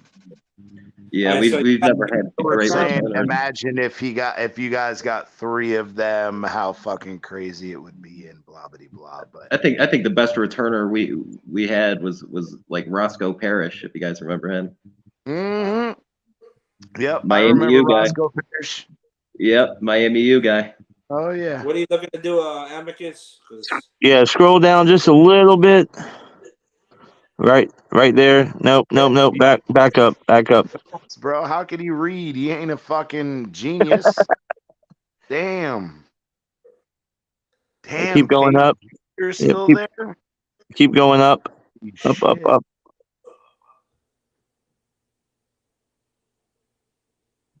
Shit. Oh, slow. Okay. it's lagging, bro. We're back and forth. Oh, okay. Go back to the top a little bit. I keep Mm. telling Amicus though that we need to get rid of Allen and get Nathan Peterman back, the baby goat. Damn. Yeah, whatever. All right, we're gonna man, I don't like any of these. We're going to, you know what we're gonna do? Let's go in and grab that safety. Just grab that safety because I don't see anything else that I really like. And we're gonna lose Poyer, so might as well take a flyer on this guy from Florida State. Taking Seminoles. You must be crazy.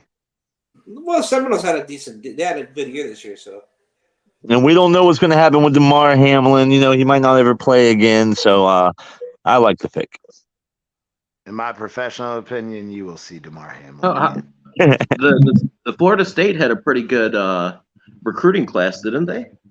Yeah, Yes, they this did. year they did, but the thing is it all comes down to, and I hate to say it, but came out with their first year head coach. FSU, obviously, they're coming in with their first year head coach. It's not going to be pretty, bro. I'm just saying, it's not going to be pretty.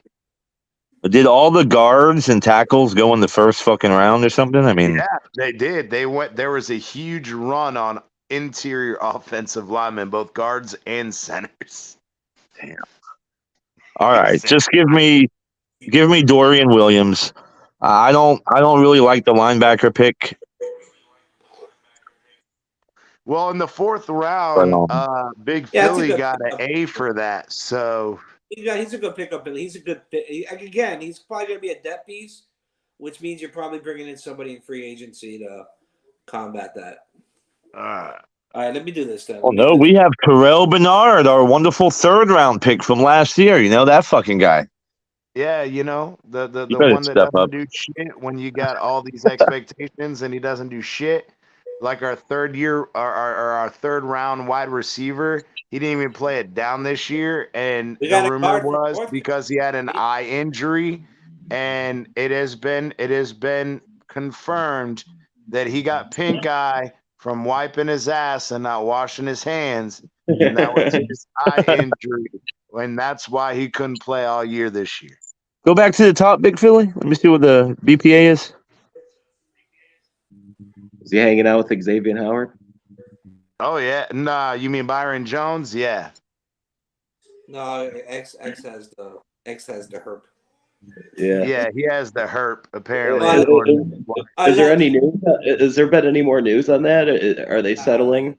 There won't be. Nah, bro, I guarantee you it's gonna be dismissed because from my understanding of it, as well as he has proven he had given proof that through, I guess, some type of blood test he was done after he supposedly slept with her, that he's not the one that gave her the herp. So if they continue the court case, he can countersue for defamation because now her and her lawyers know for a fact Yeah. that he's not the one that gave it to her. All right, go all the way back up to the top. All the way back to the top. Because that's the only reason his wife's still staying with him. Because his wife, when he found out, was fucking livid, bro. Let's take a Jomo. I don't blame her. No, I don't either, but I'm saying at least he cleared his name in that aspect. You get what I'm saying? Now, what they decided to do in court or whatever, but that's what I heard was that proof was given that it had nothing to do. He didn't give it to her, so that the case was going to be dismissed, or that if they tried to continue with it, he said through his lawyer that they were going to countersue. Every time that dude fixes his jockstrap, everybody's gonna say that motherfucker got hurt, but he itching his dick. No, and I get it, but that's not the point. I'm saying, legally speaking, he was asking if we had heard any news on it, and we haven't, because that was what I heard was his lawyer came out and said if she continues the case after the evidence we provided, that they would countersue. You guys want to see something really funny? Look at Murdaugh. Did you guys see his prison photo? Oh yeah.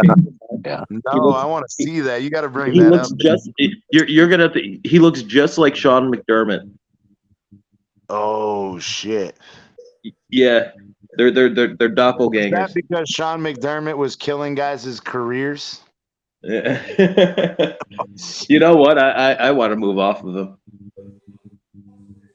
I want the OC from Detroit. Who's that? I think it's Brian Johnson. What's his name? Because now, don't get me wrong, I love Dan Campbell at Detroit. Oh, he's awesome. Yeah. But when he starts talking about biting people's kneecaps off, you're like, eating kneecaps, having his coaches. Yeah. But like, damn, this dude's a caveman, bro. He did that for the TV though. No, I know he did, but damn, it makes you look like a fucking Neanderthal. He's got an 82 gradient. Yeah, what's the comments on him? 11 hurries, no sacks, no hits. But that's a little concerning. 11 hurries. Yeah, but where is he playing at? Go up so we can center, see. Right? Arkansas. Yeah, Arkansas. Can he move to? He can move to left guard. Does it say anything about how versatile he is? It doesn't show. All right, we'll make him a guard. Let's grab him. We'll make him a guard. Hold on, there's one more. Okay. There's Jake Andrews out of Troy. He's ranked higher than but you see his grade is significantly lower. Yeah, give me that other guy. Arkansas is still a better school than fucking Troy, bro. Like, where does Troy even play? What is that, like Conference USA or something? Give up 11. See, this is what I was trying to say earlier. So if you gave up 11 hurries, but because you're at Arkansas, you're playing in the SEC, right? And you may get your ass whooped because they're way better teams. But if you only gave up 11 hurries playing a fucking SEC fucking schedule. That's like one hurry a game. It's one hurry Exactly. Exactly. I'll take that any day of the week over a Troy guy who has 0 hurries because he ain't playing no fucking competition. Well, no, he had 11 hurries, 4 sacks, and 4 hits. What conference is Troy in? I have no fucking clue. Exactly. I think That's the point. USA conference. Yeah, the Conference USA or MAC, I'm thinking. No, it's not. It can't be the MAC. And it's not WAC either because the WAC is the Western Athletic. And then, it's not mid. It can't be mid. Google it. It's got to be USA. It's got to either be USA or what's the other one? That fucking weird one. the Colonial Conference or some shit like that. What do they call it? The CCN, the Colonial Conference or some shit like that. Well, no, because they're D1. They're not. Okay, so they can't be in the Colonial. They're in the what? Sun Belt. Oh, the Sun Belt. Yeah, so essentially Sun Belt is just like the Colonial. It's a fucking Division II fucking school acting and parading as if they're all of us could play in that league. Yeah. one school. All right, let's go with the grade. Let's see it. Yeah, F minus. Nah, you can't take that. Listen, I just want to say I got fucked on the algorithm on this one. I mean, this is not really. You have the best one. No, because he admitted it, and we both said, bro, that run of guards and centers in the first round and on wide receivers, bro, it took out the first 3 picks you wanted to fucking take. But look, all right, I'll take a B. I'll take it. Better grade than both of y'all. He drafted well. Hey, Big Philly, I have redeemed myself, baby. Redemption from that last mock draft. You did have help on the 6th. Hey, Amicus said, take the damn screenshot and shut the fuck up. All right, last but not least, Mr. C. Fucking T.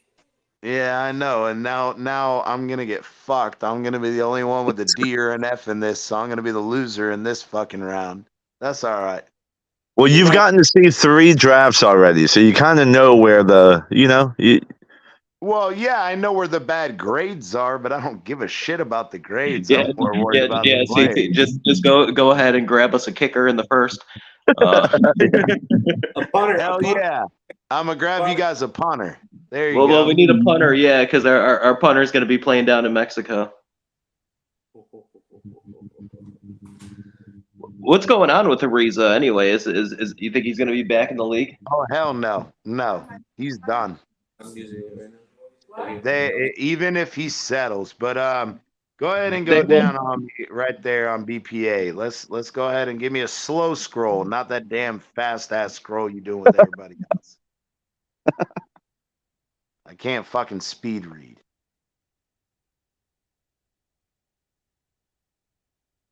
Keep going. You good. Go ahead.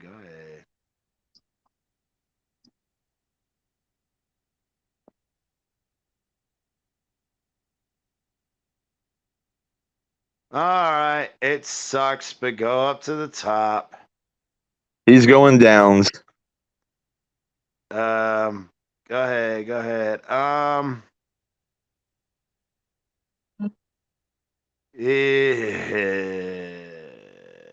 Yeah, I'm gonna go downs.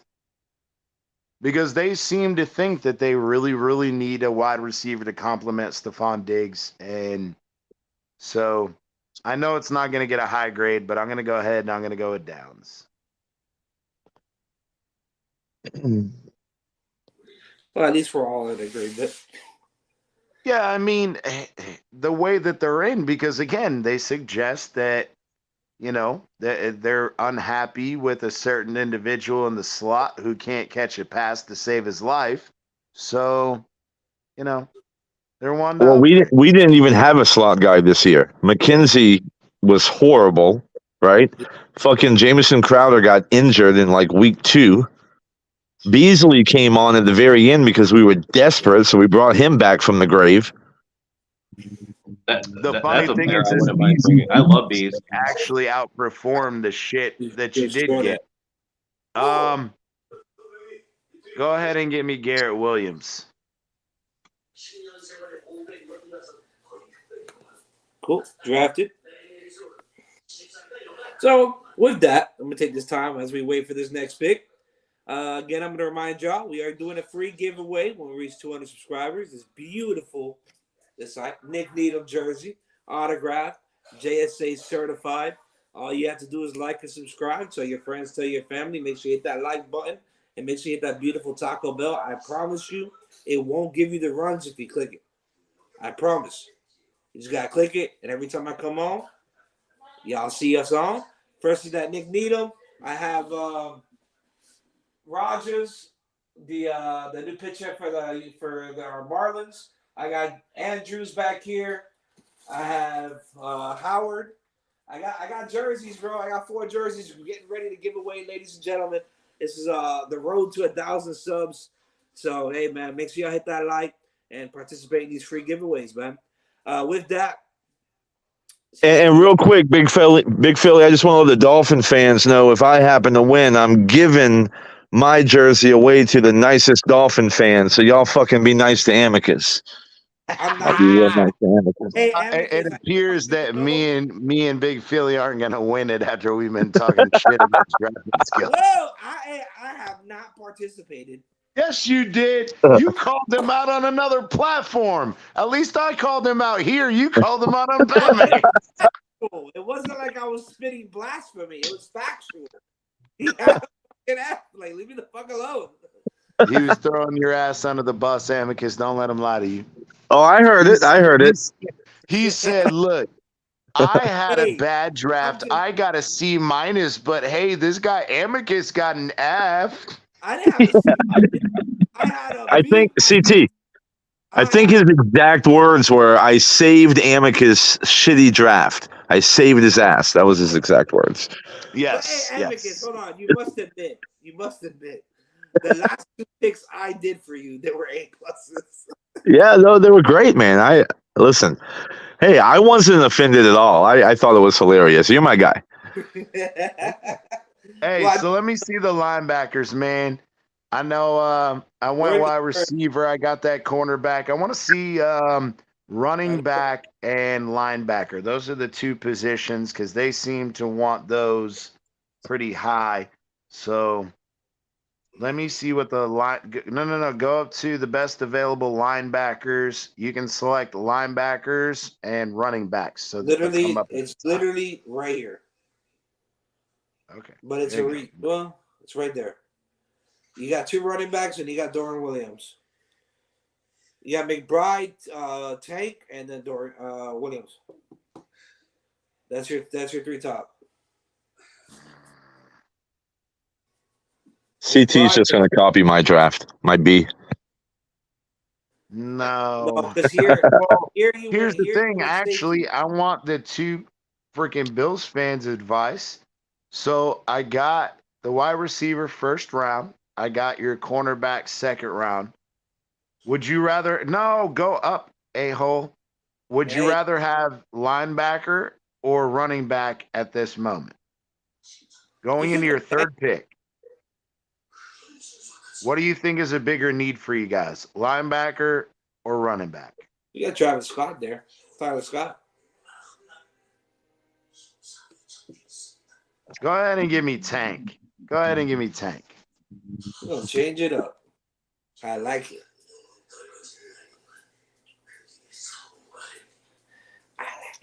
Yeah, I mean, if one of those 6'3" wide receivers were there, I'd take him too. A couple of wide receivers in the first 4 rounds. Why not? Well, you guys seem to think that linebacker, if you lose Tremaine Edmonds, you want somebody starting. You guys obviously want a running back because you're concerned about, whether you get Derrick Henry or not. I was just trying to balance out, would you rather have the halfback or would you rather running? That's how I went into it with Yeah. So you're So gonna go Dorian Williams is still there, so I'm gonna go ahead and take Dorian Williams. these drafts are all the fucking same. No, but in different Different rounds. orders. Yeah. Well, Tank was No, but I went different from all y'all because I drafted Tank and none of y'all drafted Tank. So That's fuck what I'm you. saying. Yeah, I like Tank. All right, so Go ahead. No, slow down. Damn. I'm going as slow as I possibly can, but JC, what do you think we do at linebacker? I mean, listen, we got Terrell Bernard. I love Balen Spector from Clemson. You know that. We play a nickel defense. Up to the top. Yeah, we might go to free One agency guy I want, for a hold on. linebacker. All right, go down. Right there. Oh God. No, go up. Van Der Esch is a free agent too, isn't he? Go up. I am. I don't know. Maybe your shit's lagging. See, Yeah, I because don't think he should be pretty cheap because he has concussion issues. Yeah, go ahead and go down now. My bad. I think it was chopping up there for a second. My screen was stuck. You know I what? don't think Fuck we it. address linebacker at all. Personally, Go find punter. No, I want to fuck with them. So you said we were gonna draft a punter. I'm gonna go draft a punter. No, In the 4th round, with the say, I was like, whoa. it was just a joke. Let me see. we did it last year. Can we do go down to that guard? I saw that guard was like 7 or 8 down. Nope. Go keep going. Right there. Yeah, there you go. Because they said they wanted a guard. Let's go with him. I mean, fuck. I know Yeah, I'm now gonna lose. guard's a real No, position of need because When Saffold is Amicus going to be came gone. out with a B, I knew I was gonna lose anyway. So You don't know that. Don't say that. no, go for it. I'm a straight shooter. Fuck You it. are. You're reaching a little bit, but you're only reaching by a bit because he's projected ranked 142nd, and you're reaching at 139. So.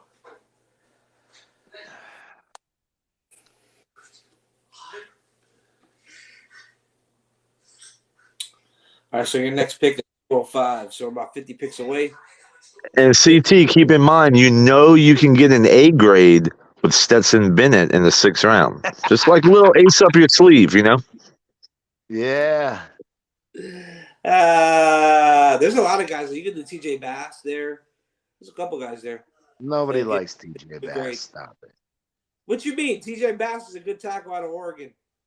Nobody likes fucking Oregon tackles after we didn't get Penei Sewell. Yeah, but you think you get that A grade for Bennett because of his 40 time? Yes. Well, no, but If I can get him in that last, if I get a B on this one, I might beat all y'all. I might get a B plus. You don't know. But Bennett put on a show in the combine, so I do got to give him that. Yeah, what did he run? Didn't he run like a 4.5? He ran. He ran good. He threw real well, actually. Yeah. I don't understand how he got arrested though. He should have ran. You could go center here.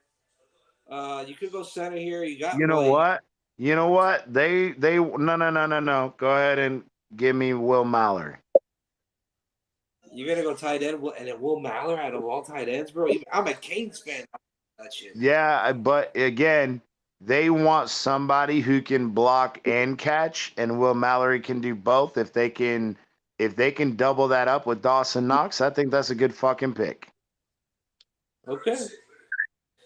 I would. Yeah, I could have taken down a cheap route. I could have went and got Stetson Bennett, but I'm trying to be different.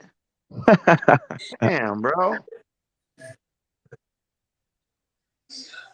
Now watch, I'm gonna get an F minus. Watch. No, you're going to get a C minus, and you're going to regret not taking Bennett in the 6th round because that A would have put you over the edge. TJ Bass. So I got TJ Bass. They're gonna put a new category for CT, and it says "fuck you." Yeah.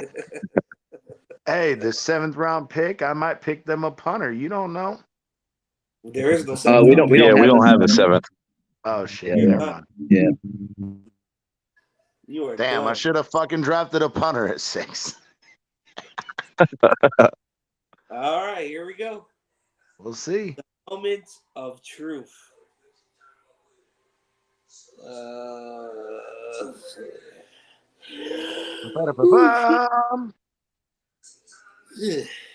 Finish him. Finish him. Drum roll, please.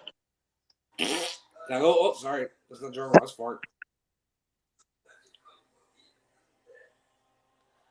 All right, so It's looking good. it ain't gotta be. Mi money. Damn! Oh, I lost out. I got a B minus to his B. Damn! Fuck y'all. See, Y'all both got C pluses. So if you would have taken Stetson Bennett, you would have got a B plus. True. no, because he only got an A. So the difference between the A and the B, it would have gave me a B. I would have been tied with you. I wouldn't have beaten you. I would have been tied with you. That's a good draft, though, CT. That's a Yeah, solid man. I mean, like I said, after in that second round, I was like, look, all right, we have you guys have needs, but I'm not trying to overreach. So I think getting Garrett Williams in the second round, because I helped JC do the same thing. I think that's a really good pick, man. I think that gives you guys flexibility, and it allows you, if you want to move, say, a cornerback to the safety position, which you guys alluded to earlier. You said you had an option at that, I think without free agency, yeah, I think that's a pretty damn good draft. No, I love it. I really do. And you cover a lot of good needs there. You cover a lot of their needs. You got that wide receiver. You got that running back. You got a linebacker in there to assist replace Edmonds. You have a guard there. You have a tight end to come and combat that too. So you got a lot of good stuff there. CT, so that's a solid draft. Solid draft. Not too bad for a Dolphins fan. Fuck it. Yeah. What do you guys think of Edmonds? Would you want him in Miami for having one good year? I know Hell some no. fans do. But I don't believe in paying for him. Yeah, same thing with I mean, Poyer. if What, I'm gonna pay anybody off your team, I'm paying Poyer. I'm not paying Yeah. Edmonds. Sorry. Yeah. The thing about paying Poyer, though, he's 32 years old. And I agree with that, but we don't need a long-term solution. We need a guy for 2 or Well, 3 years. I think all of our teams are windows now. So Well, I agree with that, but I was saying more so along the lines of, like I had said earlier, if we can bring in a Poyer, we have the ability with Brandon Jones, who plays really well in the box. He has very great short coverage skills. Now, he likes to be more aggressive. He's not as great as coverage in his coverage in the deep third of the field, deep downfield. So if we can have a Poyer who can do that, you can put Brandon Jones in a better position to succeed by our Eric Rowe role, which you guys faced 4 times in the last 2 years, where he was in that hybrid linebacker safety role. He played Dawson Knox, and he did pretty damn well until he got injured early last year, and then we just didn't see him the rest of the year. But if you put Brandon Jones in that type of role with Vic Fangio's defense, y'all are in trouble, man. Y'all are in trouble. Listen, I will be unbiased for a second and just say that because of the cap situation and different things that we have in mind, we don't mind if Poyer or Edmonds walks. But the fact is, if you get either one of those guys, it improves your team immediately today. Yeah, I agree. But the thing is as a Dolphins fan, though, my thing is I'm not sold on Edmonds. Like you said, I'm not infatuated with him. I like Poyer, but as a Dolphins fan, I know that our most immediate need is middle linebacker. So as far as defensively, and so if we go out and spend a shit ton of money on Poyer, I'm going to be pissed off if we get Poyer, but then we bring in some fucking jabroni at middle linebacker. You know what I mean? Because then I'm going to be pissed off because it's more important for, our need is more at linebacker than it is at safety. It can only be one of the two. Well, what kind of defense do y'all play? Because we play nickel, so there's only 2 linebackers on the field at a time. Y'all play what? 4? So Vic Fangio actually likes to run a 3-4. Okay. However, he also does what's called an inverted 3-4, which he brings his 2 outside linebackers on the line to almost give you a 5-2 bear look, right? Okay. And you don't know what he's gonna bring. You don't know if he's gonna bring that bear look. Is he gonna blitz or is he gonna drop into coverage? Right. And Well, statistics say he doesn't like to blitz very often. But the difference is having more guys on the line of scrimmage allows you to stop the run better, which is something that we have struggled with for quite a long time. This past year we did decent, but the reason why we did better is Josh Boyer said, I'm going to learn from the year before, and we played good pass defense, but we got destroyed in the run. This year was the exact opposite. Josh Boyer overcorrected. He took care of the run D, but he made it at the sacrifice of the pass defense. Does that Right. make sense? yeah. And that's where I'm hoping that Vic Fangio can give us a good, because of his scheme versatility, he can show you that 4-3 look. He could show you the 3-4 look. He could show you the inverted 3-4 look. You don't know what you're going to get. And Well, it I think with sounds. the talent that we have, if we can add a middle linebacker to this unit, it's going to be a fucking solid unit. That's literally what they're missing is that linebacker position here for Miami. Our I mean- number one is a physical, run-stopping middle linebacker who's decent at coverage. I don't need an all-star. I don't need a pro. We've brought up in the Dolphins community Jermaine Pratt from Cincinnati. He's a great run defensive middle linebacker. He's not great in coverage, but he's decent. Well, that's Tremaine Edmonds. I mean, honestly, it sounds like he's perfect for your fit. Because Jermaine Pratt, I can pay $8 or $9 million a year, not 12 to 13.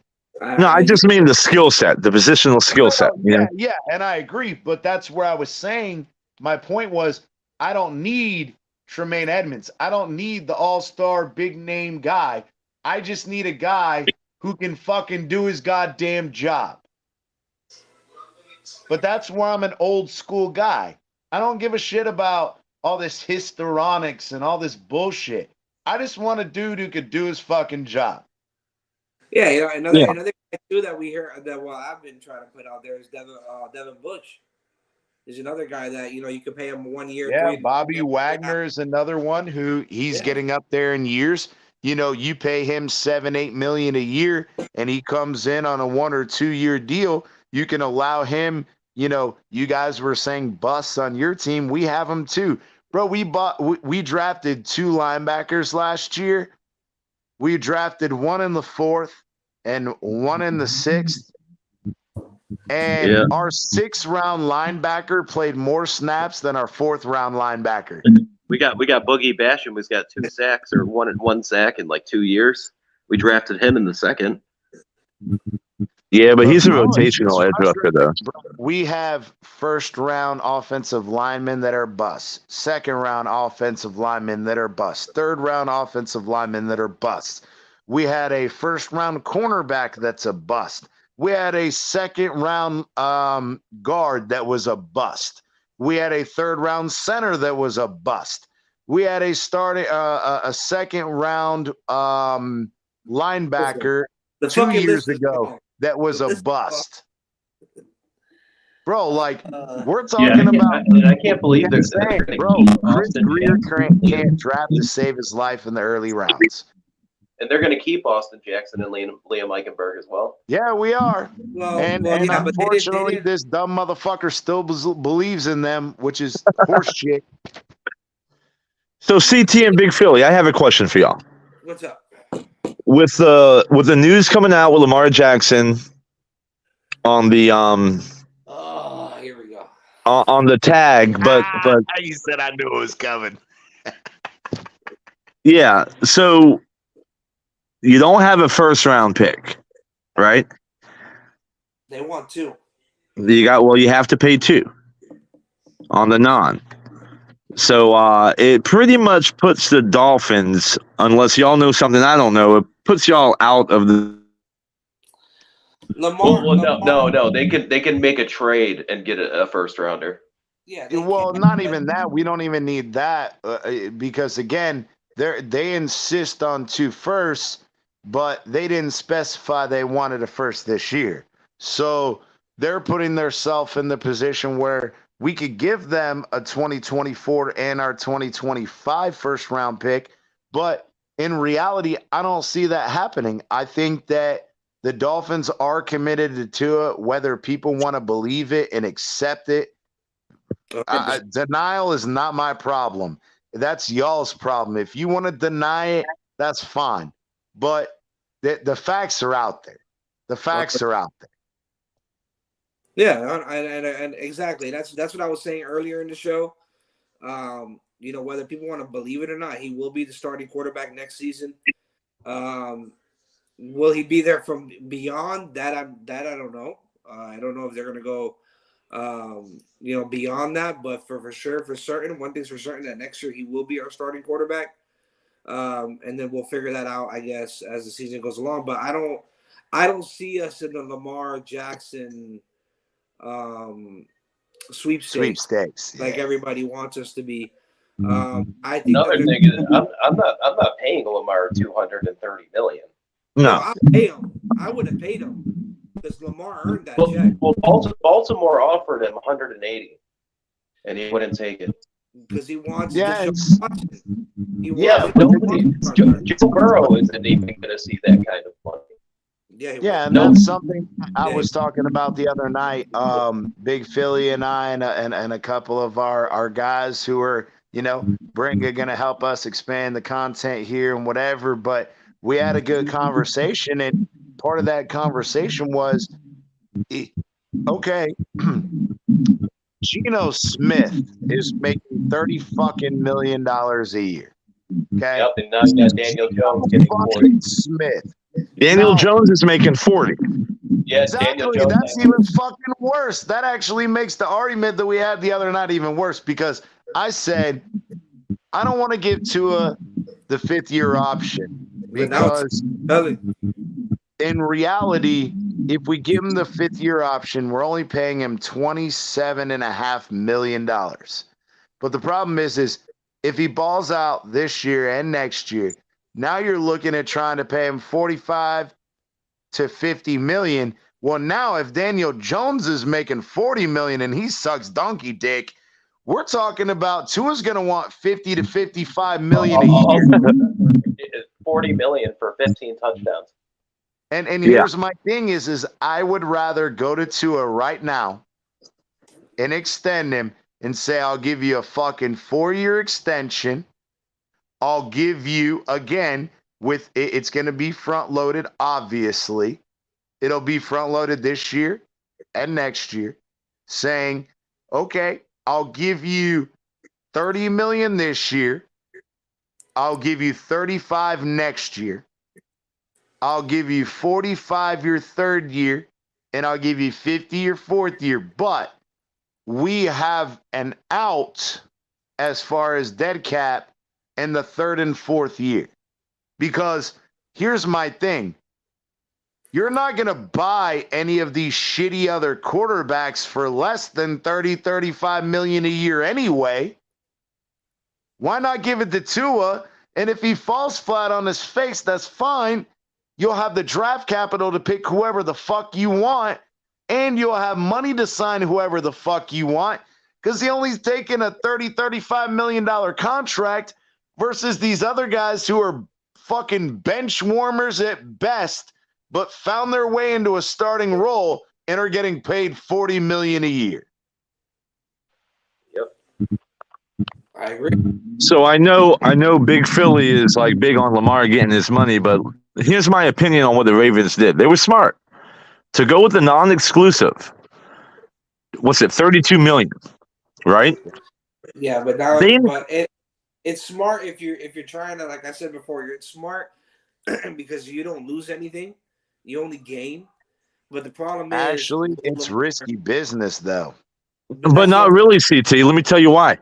Because they had a number that they offered, and they know what Lamar wants. So they're far off, apparently. So what the Ravens are doing is they're going to let the market dictate the true value of Lamar. And the Ravens believe that true number for 31 other teams is not even close to what Lamar is asking. And I agree with that. But the thing with the transition tag, here's the thing, is we all know how it works. They make a contract offer, and the Baltimore Ravens have an opportunity to match it. But here's the problem that lies, and this has happened with multiple people, and it's not just quarterbacks that this has happened to. A team that has higher cap space in the short term can offer him more guaranteed money up front. And then the problem is the other team, a la in this situation, the Ravens, if they don't have that extra cap money, they can't match the contract. That's the issue. But it's not even that too. But okay, so let's say, right? Let's just say a team comes with the offer that matches the Ravens offer. And those teams feel that what the Ravens put out there is what he's worth. You see what I'm saying? Here's the shit, right? What if he doesn't want to play under that tag? Let's say nobody offers him anything. Nobody offers the Ravens anything. He's going to play at $32 million on the year. What if he doesn't play? Now you lose a quarterback for another season, and you can't give that tag out again. So he's also strong-arming the Ravens. It works in his favor too, just as much as it does theirs. Because if he decides not to play and sit out, now he holds the cards. For that, just pay the man. Should have paid him the 48 million, the 41 million. At least you guarantee him 1 year. Yeah, but this is where I'm reading here, and again, it says specifically that the NFL, the transition tag, it's the rights of first refusal. So again, right. if they're going to offer you something and I'm willing to give you the exact same thing, then you have to play for me. You can't leave and go to the other team. Right. But it also says here that, however, most teams, especially in the transition tag market, use their open cap space to make high front-loaded deals that the other team can't match. You know where I would have loved to see Lamar? Where I would have loved to see Lamar? Tampa. I would have liked to see him Tampa. I think the best landing spot for him is either Atlanta or Carolina. Carolina don't want that cap, and Atlanta already came out and said they're not in the sweepstakes. What I found really interesting is, as I'm reading this, so in the last 7 years, from 2004, 8 years, from the 2014 to 2015 season, and from the 2022 to 2023 season, there are only 5 players in the NFL who have ever been transition tagged. Kenyon Drake was won by the Arizona Cardinals. Nobody offered him anything, and he went back to Arizona on the transition tag. The Bears tagged Kyle Fuller in 2018. The Dolphins did in 2015. And in 2014 to 15, Jason Wurlitz and Alex Mack were tagged by the Steelers and the Browns. Right? The transition. So that's it. Yeah, it's rare, CT, which leads me to believe that the Ravens know the offer is going to be lower than what they offered, and then bam, they win. Yeah, and I agree with that, because that's where I'm saying. But I think part of that is the Ravens were a little bit fast on that, because if you look at the deal Derek Carr was given, Geno Smith was given, Daniel Jones was given. It's in that realm. Now Lamar Jackson is looking at that and going, these scrubs are going to make just as much as me? Go And fuck that's why yourself. he sits. And that's why he sits. Yeah. And then Well, who's the he dummy? can't sit on the he can sit on the transition tag, but if he sits on it, he's going to be another Deshaun Watson who you're a year removed, you come back, you serve your suspension, you come play, and you look a shell of the former player you were. He won't be suspended though. I'm not Out of saying sight, that. out of mind. He's still gonna if he's not gonna play If on it anything, and he you gotta sits the realize, year, it's the same shit though.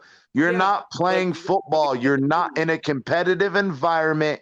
And Deshaun Watson, no matter whether he was suspended, what he did in his personal shit, it doesn't matter. When he came back out physically to play, he's a shell of his former self.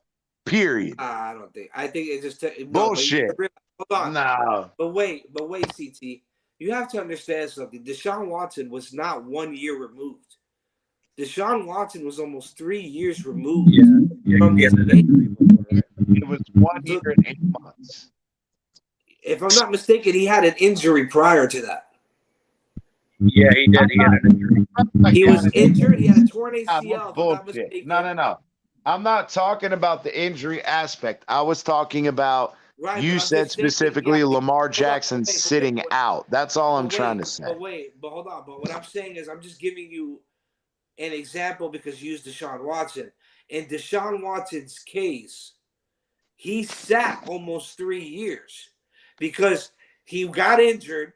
The following year, he sat out. And then the following year, he had a suspension. And he didn't come back until week 12. So he's But with the so 8 it's months, it's so week I'm 12. just 1 saying, year and 8 months is what no, it's a I little was longer than read that. in that article. But right, so either way, Lamar, he's healthy. He's only going to be out one season because next year he'll hit the free agent market and he'll get what he wants with another team. I don't Okay, agree well, with okay, that. so check this out. You big Philly, but just like Amicus said, bro, out of sight, out of mind, bro. It's the same shit, dude. It's And like, also, check this out. Big Philly and CT, check this out. I'm going to throw a conspiracy theory out there for y'all. All right? And tell me what you think. Lamar doesn't have representation. His legal advice is his mother. Okay? And these agents are, I mean, they lie in the beds with these owners, man. I mean, these people have relationships. All right? Yeah. The Ravens, I think, use this very rare tag, like CT mentioned, because they know the consensus around the league is that if Lamar gets the bag like Deshaun from an owner, it wipes out the agents. What are you paying 10, 13% to a fucking agent for when your mother can negotiate the fucking deal? Because, I kind of like that. That makes sense, though. Yeah, I do, because they know, hey, we could take advantage of a regular person trying to play games with an agent. I could get that. I could get behind that. I don't think it's really that. I just think that, again, and look, here's another crazy comparison that Bleacher just threw out there. Daniel Jones' potential average salary for next season is $48.75 million. Okay? $48.75 million next season. Patrick Mahomes' 2022 salary, $31.95. Yeah. Yeah. That's something I brought up earlier is, bro, there's no way they're going to continue to set this market. And I think that's where, like I brought up Deshaun Watson, is it's obvious that you're going to give these guys more money per season.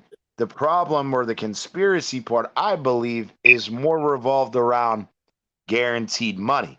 Because if you look at Daniel Jones's contract, Daniel Jones's guaranteed money is piddly shit compared to what Geno Smith got, Derek Carr got in New Orleans, and what Deshaun Watson got. So the Josh Saints, Allen 3 years ago. But the same tag that they issued on Lamar, they also put on Saquon. Saquon's another non-exclusive tag. That's great. Like I said, though, they've had 5 in the last 8 years. So now in the last 9 years, they've had 7. That is a running back that I will not be opposed to drafting or to trading for. What do they want in compensation? They probably want like a second-round pick for him. I'll give that shit up. Nah. A second for a Saquon? I'll take that. Yeah, a second. I already told you this. My philosophy is I don't trade for older running backs that have mileage on them. He's got injury concerns and mileage on him. He was fucking used and abused in college. He was used and abused in college, and he came into the league, and the Giants used and abused him too. Well, CT, you know that Derrick Henry is plus 400 on Vegas odds to go to the Dolphins. Yeah, and I'm not happy about that. I've even said that privately with our little group. Is I don't want Derrick Henry either because again, the use and abuse. My thing is you get to a point where if you need a running back, I have no problem going out in free agency and paying a decent running back. But I don't need a star running back. However, if you have everything else in your team set and the only missing piece you have is a star running back, I'm drafting a young first, second round running back to fill that gap because he doesn't have the mileage on him. Well, that's why I feel like the Bills are at right now. I think we are a wide receiver 2 and a very good running back away from going 17-0. As crazy as that sounds, man, I'm just saying. You got to find a wide receiver 2 in free agency and draft a running back, a young stud running back early. Or trade for Henry and get Addison in the first round. That would do it too. Yeah, well, Henry, you may get 2 or 3 years out of him, but what's your plan after that? We just need a Super Bowl, man. We just want a fucking Super Bowl. You just want to win the Super Bowl, and I get that. And I'm a Dolphins fan, bro. I was born after we won our championships too. But I'm also, well versed in history. I have the DVD. I've watched it. Whatever. I get it. I wasn't alive. Yada yada. But I'm of the old school philosophy. Okay. I would rather, I could get a cheap win like the Rams, right? I could go all in and get a Rams Super Bowl. But when the Rams don't do shit for the next 15 goddamn years, are those Rams fans going to be happy? Hell no. Hell no. I want to build a sustained winner, period. I think a Super Bowl championship is like, it buys you a decade. Hey, my bad, Amicus. JC, you were trying to speak and you were getting cut off, brother. You want to try it again? I was saying they're going to be screwed too when McVay leaves because he's going to go do TV. You're breaking up, bro. Yeah, make Probably in and out. Yeah, go back to the shitter. We could hear you a lot better. I wasn't out in the shitter in the chat. Why don't you try to go back out and come back in? Try that, But no, I was saying, my whole thing is if I'm gonna get a running back and I'm gonna do it long term, I'm not trying to. I want to build a sustained winner. I want a perennial playoff team. I don't want a one and done bullshit. Oh yeah, we won the Super Bowl. Yeah, I'm so fucking happy. And then we go through another fucking 30 years of not winning shit. Well, I'm not that instant gratification fan. I'm not that instant gratification fan. Is it better now? Yeah, way better. All right. No, I was saying the Rams are going to be screwed as well because they're going to be losing McVay. He's going to go do TV. Oh. Yeah, but he's coming back. He already said he's coming back. Yeah, but you think he's going to stick around for a rebuild? He already said it. Wow. He already came out publicly and said he wasn't going anywhere. Yeah, this year, Nick Saban told us the same Yeah, but shit. I don't think they're And how did rebuilding. that work? How did that work, Big Philly? When Nick Saban said, no, Yeah, I'm bro, going to but be wait, the but wait, but Miami wait, but wait, but Dolphins wait, head but wait, but coach wait. next year. Hold on. Y'all gotta listen, bro. Y'all old heads. Y'all get mad as shit. But let me tell y'all something. Nick Saban left not because of the rebuild. He left because that front office didn't Wouldn't want to pay Drew Brees because they were worried about Drew Brees' shoulder injury. Yes, I know this. We had this private all right, conversation. exactly. So he did not have any say in that front office. Not only that, players have come out saying they didn't respect him. So he said, fuck this. I'm going to go coach in college where I can tell these motherfuckers what to do and I can go scout and bring the guys I want in. And that's what he Yeah, and did. that was the whole point is he can't deal with veterans. And guess what? Who is another head coach we brought in that had that same fucking problem? Oh, wait, Brian Flores. Why? Because I can dictate to these young men what they should do and how I want them to be. But when it comes to the veterans, they say, no, fuck you. I've been around and playing in this league longer than you've been coaching. And then you're going to tell me what I should and shouldn't fucking do. And it's the I don't same think it was shit. that. Him was another one. Brian, I don't think it was really that. I think that, he tried to leverage what he wanted. He didn't get what he wanted, and he started acting like a bitch. Now, I don't think it had nothing to do with the players. Don't get me wrong. Now, I might have somebody on the show that's going to be coming on the next couple of weeks as an interview. If they come on, because Gordito's hooking me up, if they come on, we can talk about Mr. Brian Flores. But I'm gonna leave that quiet until it happens. No, and I get that, but my whole thing is it's obvious. Byron Jones came in.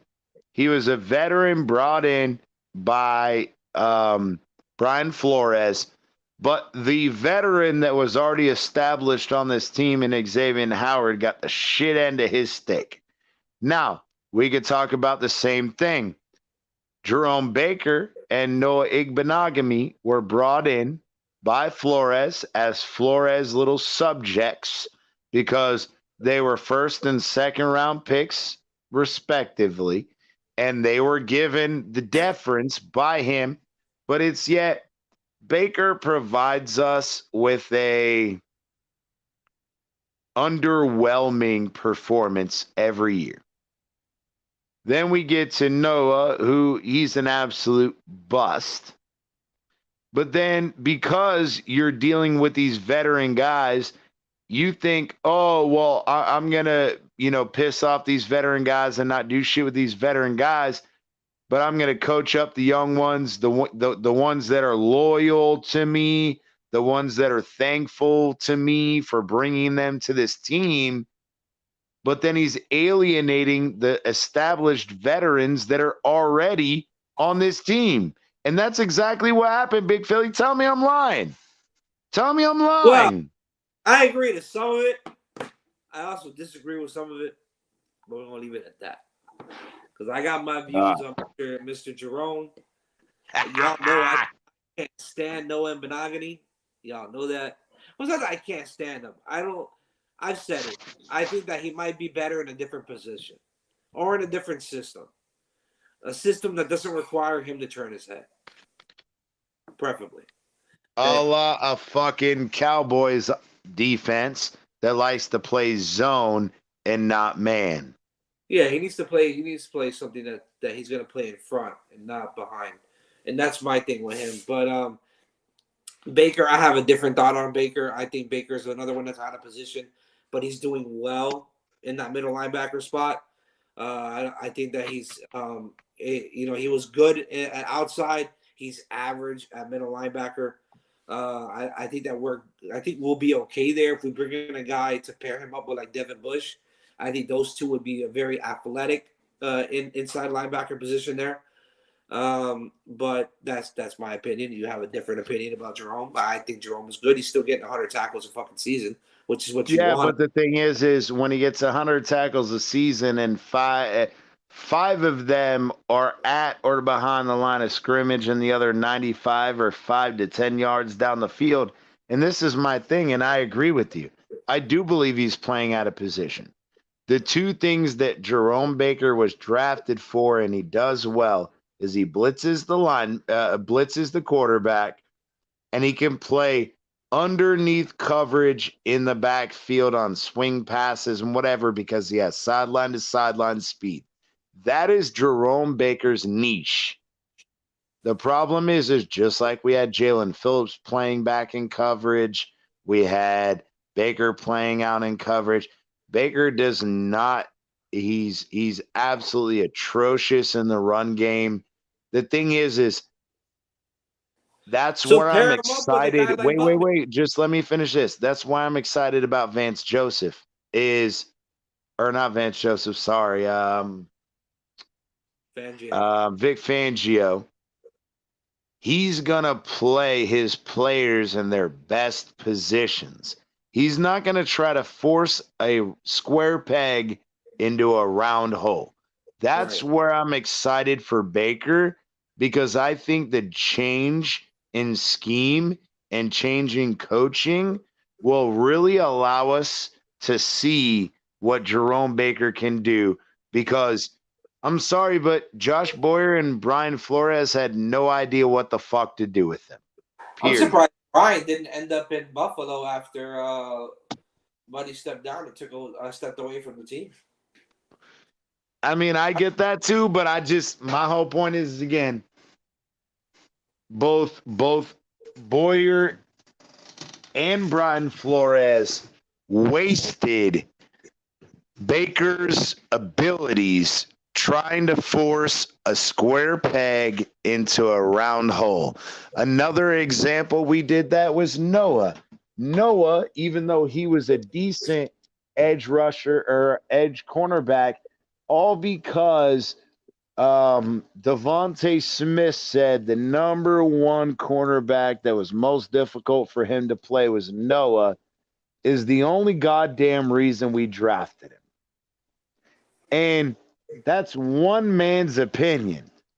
And Devontae Smith has a very select skill set that, yes, Noah matches up well with that skill set.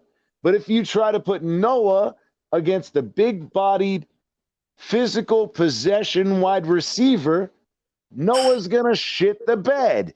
A la what we saw for the last 3 fucking years because he can't get his head around. He wants to play the receiver and not the ball. And in the NFL, playing the receiver and not the ball is going to lead to failure every fucking time. True. 100%. And that's Was coaching. that him who had the coaching PI too. at Buffalo? No. He had the PI. He had the game-winning P. No, that was Cater. Oh, Cater. okay, yeah. Yeah, he's another one that doesn't turn around. Yep. Well, he's and young. so Though. He's we had the other guy. No, the PI was on Connor? No, it's McKenzie. Not the game-winning PI for Buffalo. Not that No. Monday. The one where you remember when it was the ball was like at the 2 or 3 yard line, and he fucking turned around. I swore it was Cater. Cater and Connor both got hit with game-losing PI. Nah, it wasn't Cater. It was But one of the picks. So that's hold what I'm on. saying. Like Cater, but look, bro, even then, Cater is he's an undrafted free agent. He still has a lot of Yeah, bro, he's got a lot to fucking learn. So and he, for coming out undrafted, he played very well. So I must say that he played very, very well last season. But with that, I'm gonna get some closing statements from you guys, and then we'll end it here. But so it was sorry, I gotta correct myself. I apologize. That pass interference was on Keon Crossman. He is a Sorry, veteran. He's been in the league for 5 years. Then that's when, because I remember I made a huge stink and I was like, bro, you're a 5-year veteran. And remember, if you remember on that play, the ball was over his head, the wide receiver's head going out of bounds. What Yep. happened is he pretended, he pretended and reached out like he was going to grab the ball, and Keon Crossen grabbed him and they called the PI.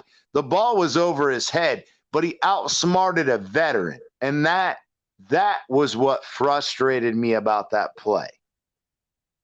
dummy. Because if he had his head around, he would have saw the ball going out of bounds. The ball went out of bounds like 3 yards over his head. But they said because he tied him up, he could have tried to jump and get it. And that's why they called the PI. And we lost.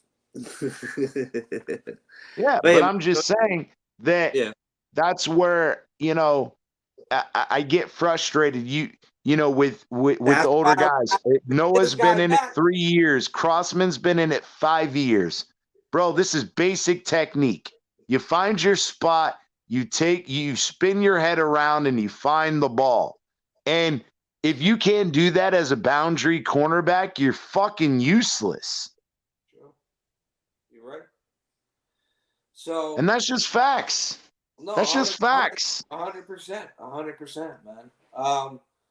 But with that, we're gonna get some closing statements. All right. So, Amicus, I'm gonna start with you. I'm gonna ask you a question. All right. What free agent do you want Buffalo to sign March 15th? Realistically, not hypotheticals. What free agent what's your realistic dream list free agent signing, first signing Buffalo does? I mean, it's not even a free agent. It would be a trade. It would be a trade for like Derrick Henry. Okay, so a Henry trade because it is realistic. Yeah. I don't think you'll get him for a 5th rounder. It's gonna have to be like that 2nd round pick for him, but yeah, I could see that happening. I think Tennessee would take Ed Oliver in a 5th. I don't think they'll do a 5th though for him because he was almost a rushing leader again. So I don't know. Just that I guess, yeah. I mean, that's your dream list. 100%. I mean, Ed Oliver, he might be worth a 2nd or 3rd round pick. So if you throw in that extra 5th, maybe I could see. I've seen them going. I've seen already mock trades, 2nd and 3rd round picks for Henry combined, 2nd and a 3rd round pick. Yeah, or a 2nd, 4th, but not a 5th. So like you could probably do like a 3rd round pick with Ed Oliver or something like that. But still, I mean, it's possible. But I don't think Derek really fits you guys as much. I would have seen more like Hunt or Josh Jacobs. Like Jacobs. Yeah, a more versatile back because the one but thing we have that. We have that in James Cook. Yeah, and I get that part of it, but you cannot have a one stallion running back anymore. It's not conducive to the league. It's not. Because if that were the case, why is it that Tennessee? I mean, okay, we can make the argument Tannehill sucks because as Dolphins fans, we know Tannehill sucks. But whoa, you speak for yourself there.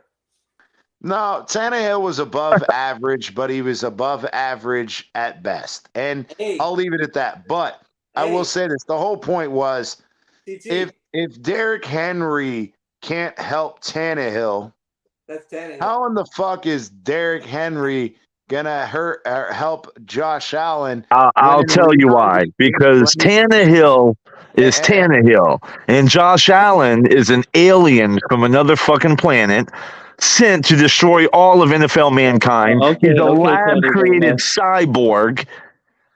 He's a fucking unicorn. And it's just different. No. Patrick Mahomes is the unicorn. No, Pat. Don't get me started on this fucking debate. I would love to see Josh Allen's long-term progression after his UCL injury. This is something I've been talking about privately. Again, try not to get into my medical shit. I want to give my opinion. And part of my opinion is, depending on how much damage was truly done, because as Bills fans, you guys can both agree that throughout the rest of the year after that injury, Josh Allen was absolutely atrocious. And Yeah, I he would wasn't like good. to see how he recovers and comes in next year, because after that UCL injury, bro, he was Yeah, but not as good as but even after that injury, he probably threw some of the greatest balls that we've seen, like that Yeah. 45 to And I to get that, but step that's up big. based on arm talent, not stability. And that's what I'm saying is you can throw those 10 or 15 great passes a game, or 30 passes a game you throw are terrible. Yeah. That's Well, not a good let me accounting. just say this. Let me just say this. This Patrick Mahomes debate really gets me sometimes, because there's a lot of variables and factors to this shit, including having an offensive-minded head coach like Andy Reid. But I just want to throw a couple of things out there. Josh Allen is the only quarterback ever to throw for 4,000 plus yards and 750 yards rushing. Okay. And he's done it the past 3 seasons. His past 3 seasons stats are better than Cam Newton and Lamar Jackson's MVP years. His past 3 total touchdowns is number 1 at 130. Mahomes is at 124. This guy's on another level. We just do not have the schemes from coaching to really show you what he can do. Like, he doesn't get what Mahomes has. So you're going to see this. You're going to see this guy do something you've never fucking seen before if we get Derrick Henry, because when that he doesn't take hikes under center. All right, he's always in the shotgun. That changes with Derrick Henry. True. It changes, man. Play action. I mean, I'm telling you, man, this motherfucker is about to be unleashed. But just like I was trying to say, you brought up, coaching. How much of that is the loss of Brian Dable? And are you gonna be able to find a guy like Brian Dable who can give you scheme flexibility? Because even if you bring in Derrick Henry, if you still have fucking what's his name, goddamn former quarterback, what's his name? Dorsey. Ken Dorsey. Now, again, I'm a Hurricanes fan too. Well, Yeah. I'm a Yeah, but he fan. also had the greatest roster of all time. Yeah, but that's my whole point is I don't believe in Ken Dorsey. I No. think you guys were better neither off do with we. Brian Dable, but that ship has sailed and gone. So where are you going? Well, if you can't do it schematically, you have to have generational talent to do it with personnel. And that's the point of getting Henry. You guys are not getting Derrick Henry. Why are you saying this, bro? We're plus 300 in Vegas. What do you mean we're not getting Derrick Henry? On a wish list right now. So, and crap. the Just hold plus on, but wait, 400. So what does that mean? That means you ain't got no chance. Hold on, but wait. The question was realistic, and hypothetically, Amicus does have a point that there is a realistic chance that Buffalo could somehow land Derrick Henry. And that's his wish list. Let him wish it. I don't see it happening. No, that's like asking Santa to come twice a year. That's not gonna happen. I mean, come on. What are you talking about? He does come twice a year. He comes once a year. Once a year is enough. About you. I know. Twice when you play Santa. Twice when you play Santa. Oh shit! There. But even before it was a question. What is your? It was a wish list question. Yeah, wish list. So No, it was a dream scenario. We're just giving you shit. It's just fun. So, I could say the same thing about the Dolphins. We're bringing in Aaron Rodgers. We're bro, my wish list yeah, is but for Miami the to get thing an is O-line. right there. The realistic Dolphins fans don't want fucking Aaron Rodgers. yeah. That's the I would. issue. I just wouldn't want him in my locker room. It's all these desperate motherfuckers, like we said earlier. They're so desperate for a Super Bowl that they don't care about the longevity or the long-term repercussions of what they're doing. That's the problem I have. It's just like the same guys who are like, oh, Tom Brady. Oh, Aaron Rodgers. Oh, Derek Carr. All this, all that. No, I don't give a fuck about all that. I would rather build a team, bro. Let's finish fixing our O-line. Let's fix our middle linebacker position. Let's fix the depth at our wide receiver and our cornerback positions. And if Tua doesn't work out, I have the fucking all the assets and the money I want to go get whoever the fuck I want and plug and play. Yeah. Yo, I mean, Big it's not Three. rocket science, but that's the whole thing that gets infuriating is people want to turn it into fucking rocket science. So I found out today that who I talked to yesterday about, his dad is Fred Jackson, bro. Oh, okay. Cool. Yeah. So Cool. that's craziness. I didn't even know that till today when she told me, yeah, it's what it is, and his dad's Fred Jackson. I'm like, what?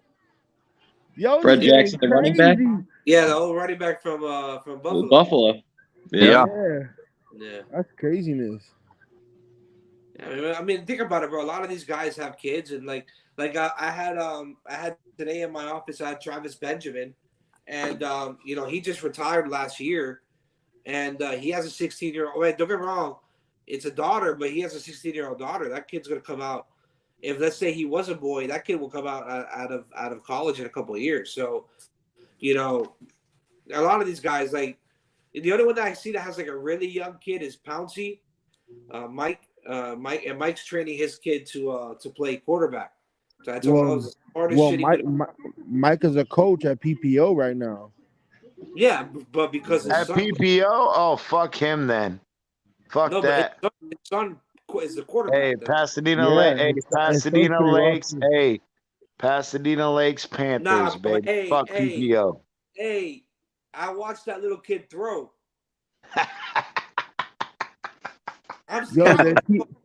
Their team is undefeated right now. Hey, that's fine. But when I played for Pasadena Lakes Optimist, bro, we won the fucking championship 4 years in a row over PPO.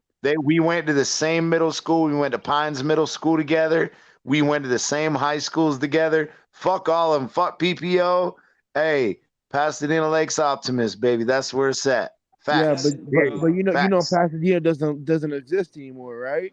They closed down that well, bro, I haven't been in Florida in fuck, I'm 34 now. They pretty much folded, bro. I don't know why, but they folded.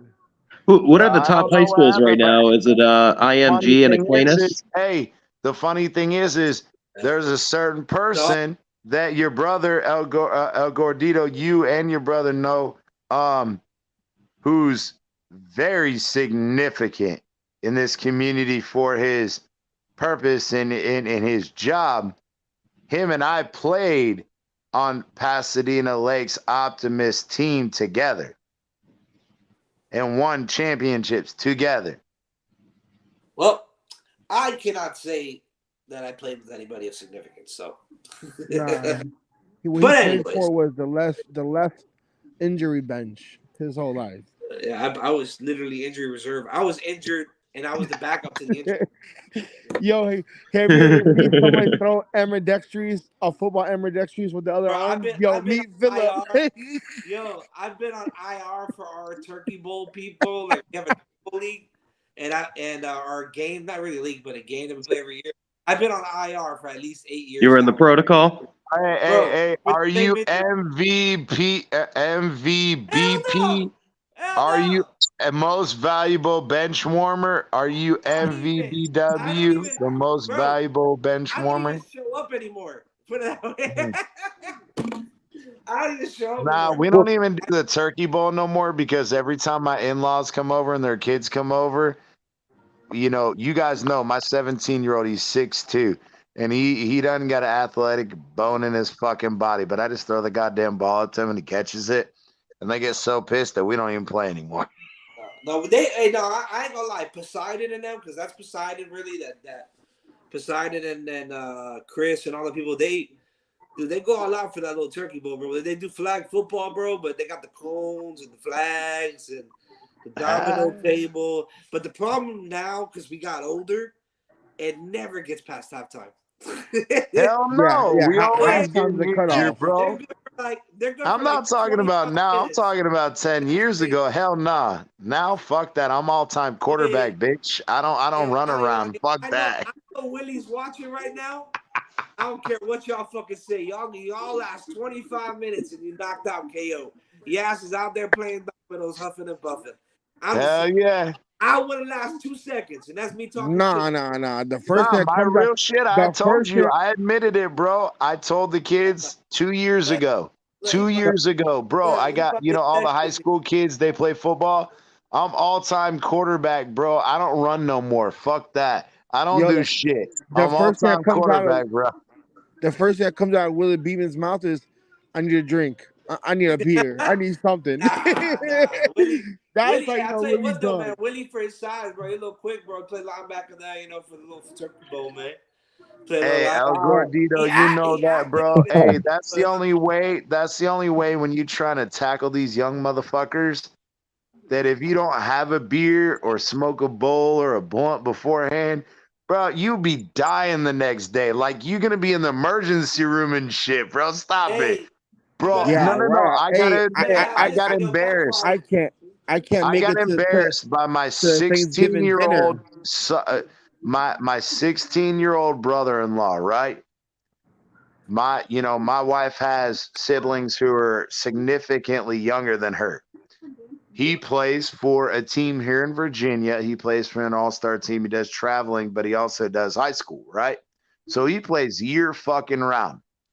And he always talks shit to his stepdad and me every fucking year. He's running his mouth. And I was like, bro, you better be careful. I'm going to knock you the fuck out. And the fucked up part is one year I did. We were playing, and he said, "Oh, you old man aren't gonna play tackle with me." So me and his stepdad said, "Fuck it. It's shirts versus no shirts. I'll even let your bitch ass keep your shirt." And we beat the fuck out of this kid, bro. Like knocked his ass out. Because again, I love my kids, bro. You're gonna learn. You're not gonna win every time. You got to get better. You only get better by playing people better than you.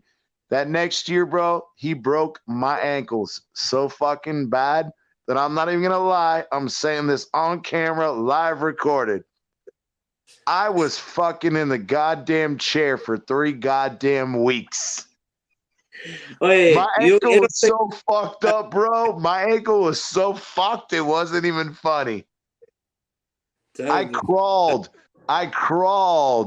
to the table to pull myself up in the chair and sit my ass there the rest of the goddamn day. Hey, I can't even make it to the dinner table, bro. After Turkey Bowl, bro, once I get out of the car, I can sit down in the car, I relax, and I go get out of the car to go get dressed. Bro, I can't move. And then to sit there and eat turkey after like your body's in aching. I didn't go last year. I was like, that's it, bro. I'm See, good. my thing is, bro, I've learned I'm an old guy. When everybody's at the house, I don't eat turkey. I eat the ham. Now, when we have leftovers at night is when I'll eat the turkey, so my ass will knock the fuck out and I'll sleep goddamn good. A smoke a bowl, have a fucking scotch or two with the family. listen, You bro. eat Y'all some talking about turkey Yo, leftovers, some hey, turkey hold on, sandwiches, bro. hold on, You're hold on. done, bro. Yo, it's 11 Over, 11. dog. Hey, It's over. hey, it's 11 11. Make that wish, Hell Buffalo. yeah. Make Hey, that wish. Gordito. Yes, wait, sir. 11-11. Make that wish for Hey, Derrick El Henry. Gordito, got it, Make bro. the wish Y'all for make your Derrick wish, Henry. man. Yeah, Make your yeah, I wish, did. bro. Make your wish, man. I did. So JC, man, we asked Amicus. So what is your? Yeah, me and Amicus, we talk about it all the time. We're pretty much in the same boat. We want Henry and we want Addison. That's what I want this offseason. Okay, I respect that. But 2 running So backs. they Or want an old, washed up player and a new guy with a shiny dick. That's what they Yeah. want. All right, hold on. Derrick Henry's good, bro. You tripping. Don't be saying he's washed up. That Oh, come motherfucker is on. a so, Stop truck. so it. He's a truck. CT. So I don't disagree with that, but no. Big Philly, El Gordita, you know me, and I've been saying this for years. This is the thing. I'm not hating on Derrick Henry. I respect Derrick Henry. but I have said repeatedly, and I will not change my stance like these other flip-flocking motherfuckers. If I'm going to get a veteran guy, I'd get a veteran guard, a veteran center, somebody who could help me. I don't want the running back that has the mileage on them. I would rather, if you're one or two pieces away, I'd rather draft a young guy who you can throw him in there and let him be your horse. Well, CT, let me tell you one thing. I don't want somebody else's worn out workhorse. That's There all is I'm not there is not one defense this year in the league that has ever game planned for Devin Singletary. Didn't happen. No. You add a guy Hey, like I Henry, was wondering- and you have to game plan for Henry, which opens up Josh Allen and that fucking bazooka of an arm he has. I'm telling you, bro. That's where it's different. One guy can make the difference. Yeah, but no. And I'm not disagreeing with you guys because I even said earlier, you guys. But where was my caveat? My caveat was as far as the Dolphins are concerned, it doesn't matter who we bring in at running back. If we don't fix the offensive line, then it means nothing. That's my argument. And I said it about the quarterback and the running back. If you offensive line, you solidify the middle linebacker position. If other guys don't work out, whether it's Tua, whether it's whatever running back you bring, if you get the offensive line fixed and you get the middle linebacker fixed, it doesn't matter who you plug and play. You're going to have the draft capital and the financial assets to go plug and play whoever you want. Does that make sense? That's where I'm an old school guy. I'd rather fix the team first. It makes sense. If Tua works out financially, it works out for everyone. Because if he does play well this year and then the next, and we went out and built around the offensive line and linebacker to build the team, and Tua does work out, we're golden, bro. We're golden. Yeah. But what's the chances of that? If he doesn't work out, though, if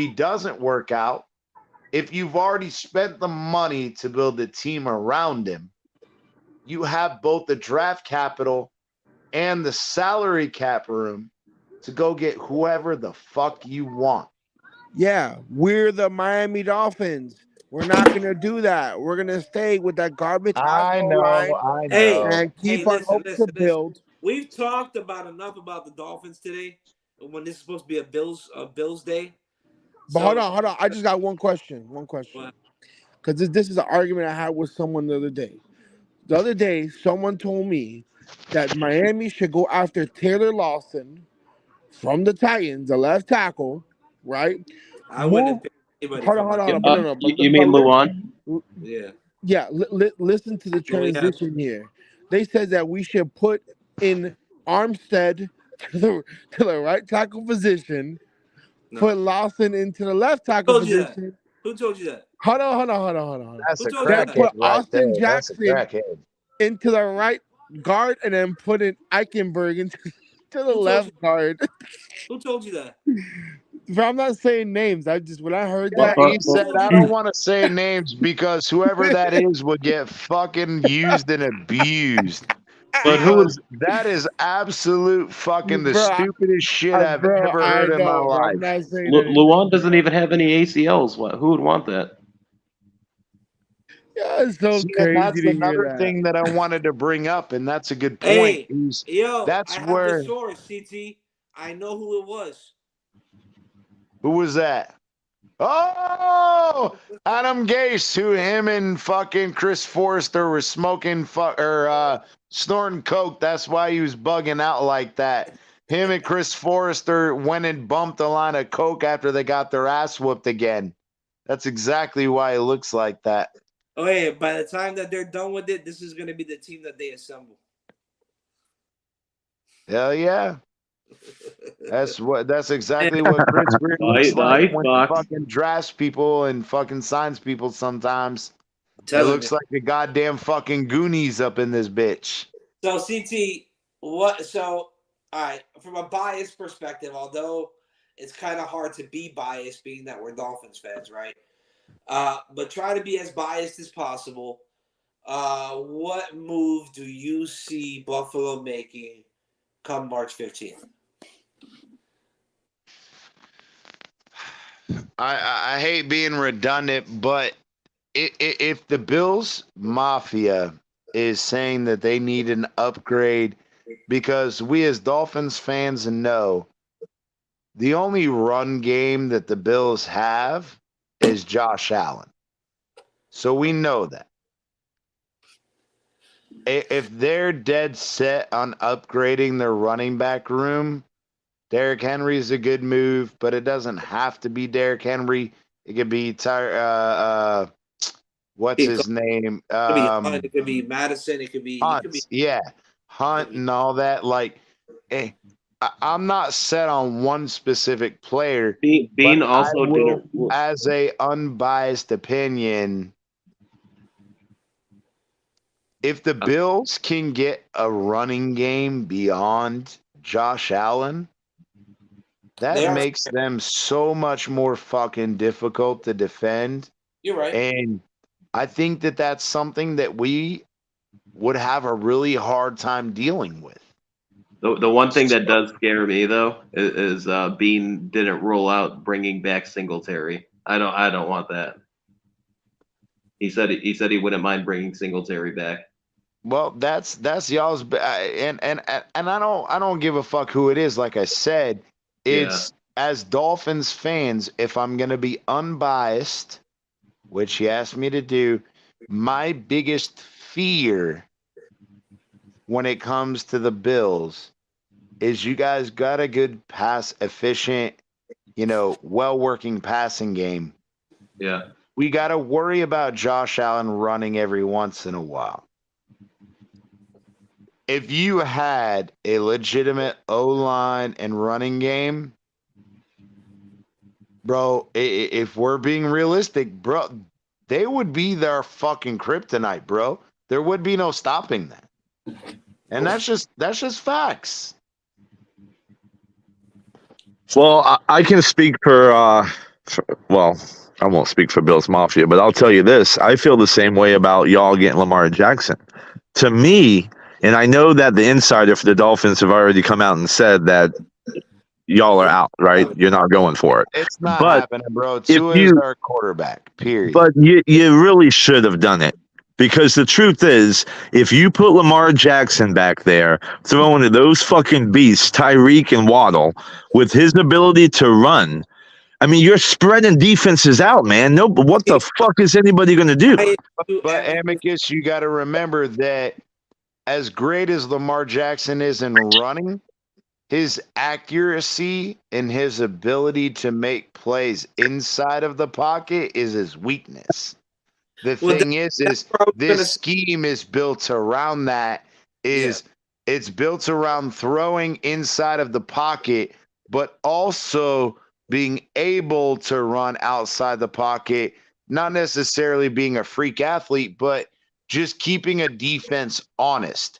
And that's where I disagree is I think that Lamar Jackson is not a scheme fit for our offense.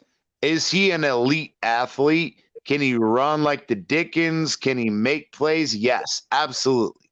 But I don't think that he fits this scheme. That's it. And that's where I disagree on that point. Yeah, because I was saying, you're going based off of look. I like Lewis brought that up a couple weeks back, where Tua threw for like what 3,500 yards passing, right? But Lamar combined with passing and rushing did about the same. So if you really calculate what he did his career or throughout his career in passing, he's not a passing quarterback. And that's my issue. Granted, he didn't have the weapons he would have coming here to Miami, like that he would have had in Baltimore. with obviously with Tyreek and Bro, Waddle. he had But Hollywood Brown. yeah, Bro, but he's here's had fucking talent. yeah, but it's not Hollywood. Hollywood is Hollywood, but he's not Tyreek. No, and I get that, but The that's only the thing is difference between Miami. Miami building their scheme for speed based on a throwing quarterback scheme. That's Yeah, the but problem. it's not like Tua. I watched a lot of Dolphins games. It's not like Tua is fucking like, throwing and he has a defender. Tyreek has to come Can back you to a lot of try those that? balls. Can you And what try that makes them one more effective, second? real Real quick, quick. what No. You have to repeat yourself. You broke up, so we didn't Yeah. hear like the first oh 10 my bad. seconds of what you said.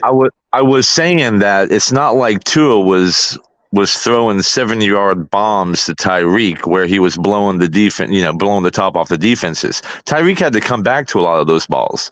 My point is the reason Tyreek was able to come back to those balls is because the DBs, they can't turn around in ball hawk because Tyreek is too fast.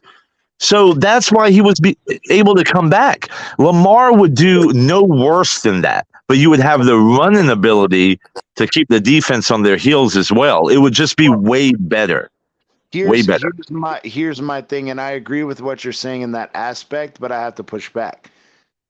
Patrick Mahomes was underthrowing Tyreek Hill. Okay. So, as Dolphins fans, Teddy Bridgewater is also known as a willing to sling it out there. He's not a terrible long ball, but he's not a great long ball guy either. He underthrew Tyreek Hill. And then, wait, I'm going to blow your mind one more time. For Dolphins fans, Skylar Thompson has a goddamn cannon. The dude can fucking throw it 80 yards if he wants to. But let's be realistic. I can show you game film. Skylar Thompson underthrew Tyreek Hill.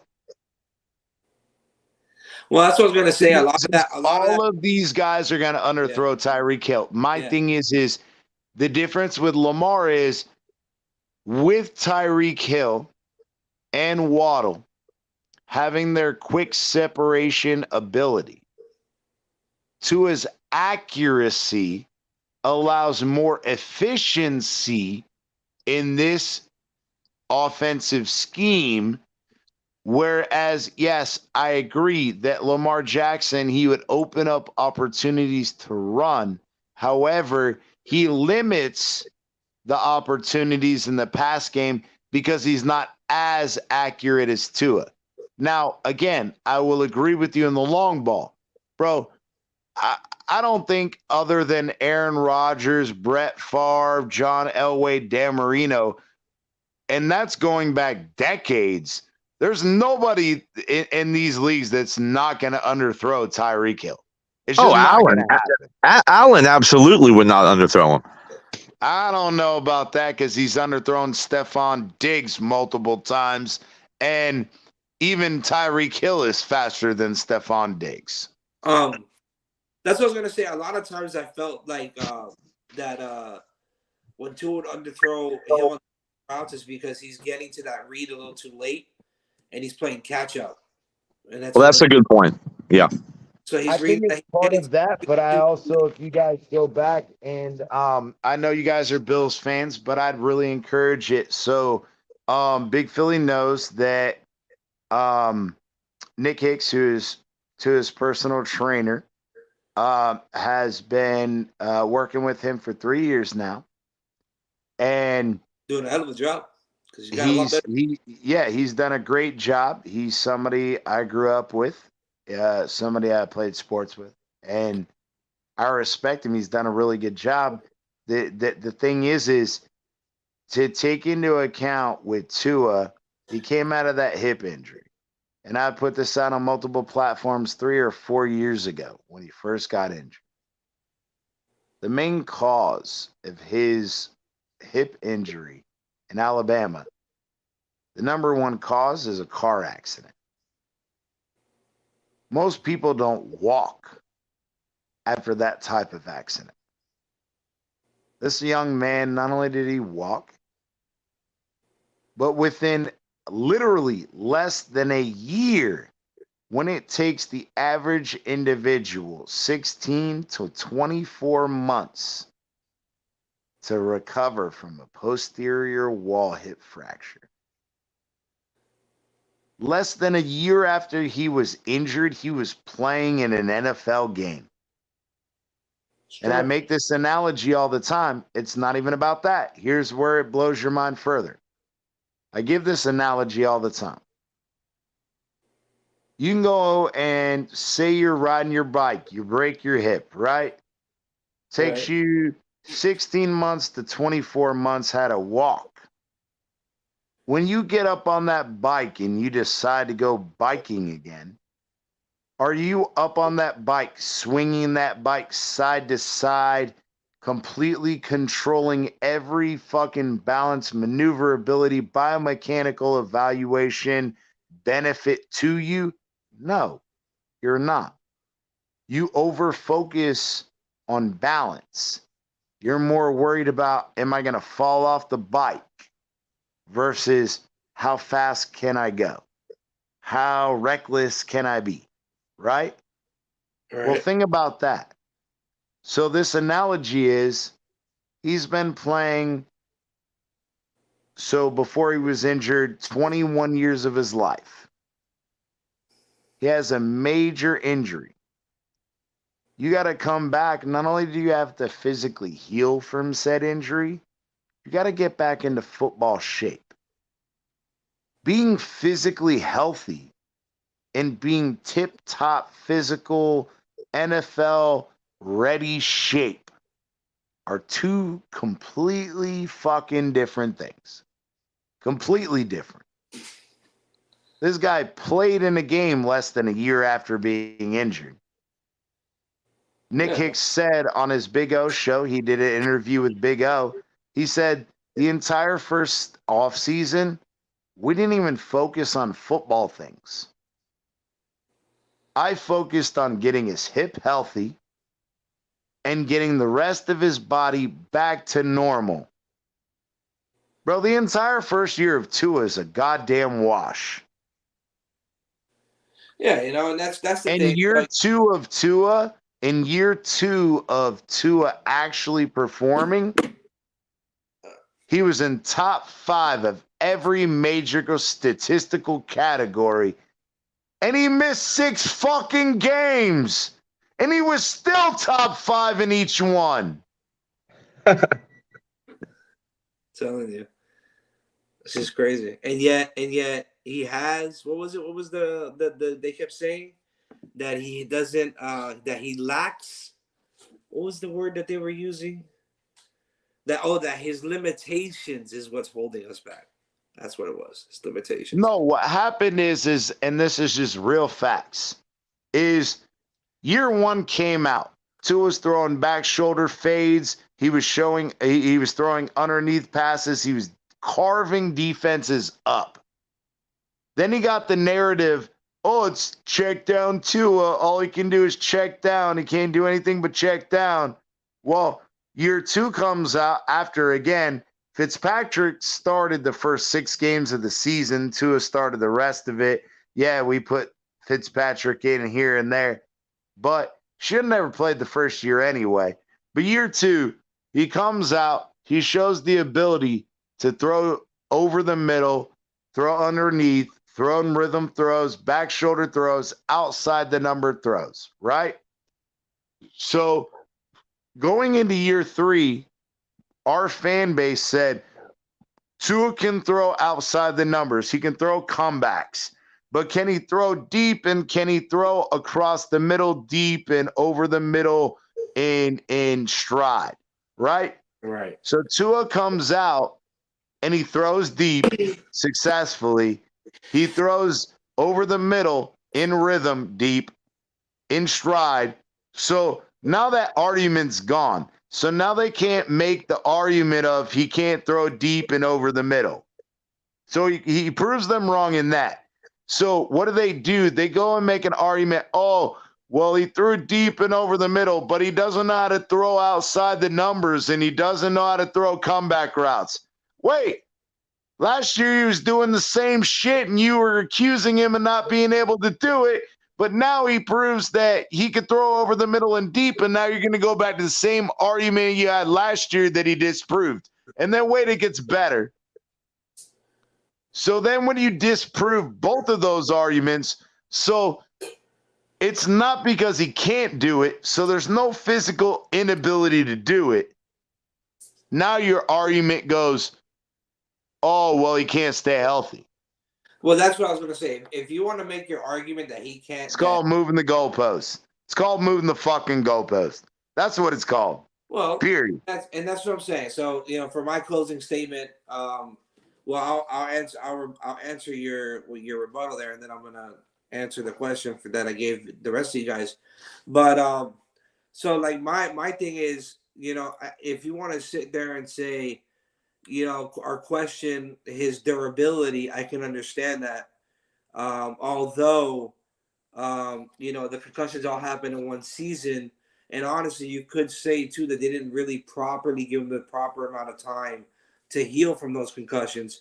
But anyways, but if you really like as the physical standpoint of his ability, I think that it's there.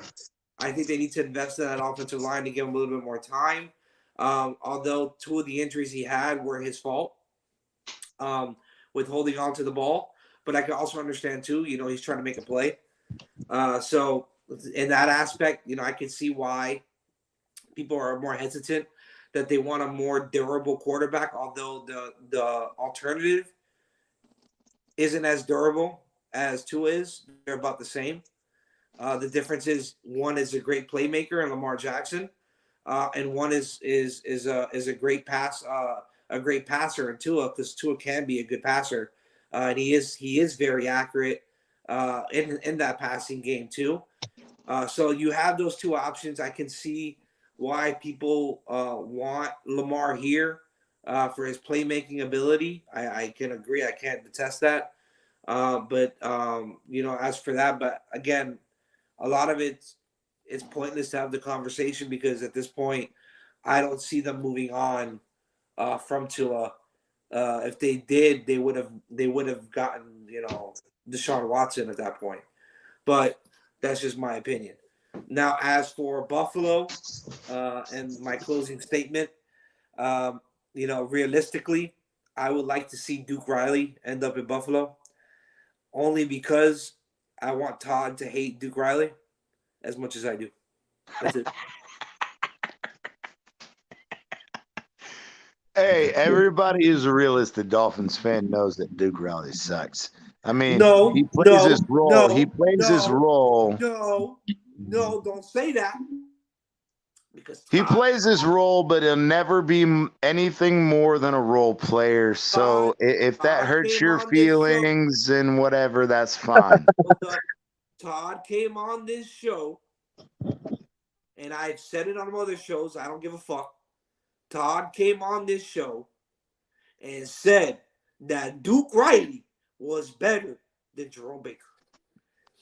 Okay, now I am the biggest Elandon Roberts and fucking Jerome Baker haters. Okay, I would take Jerome Baker over Duke Riley all goddamn day and 5 times on Sunday. I'm just saying.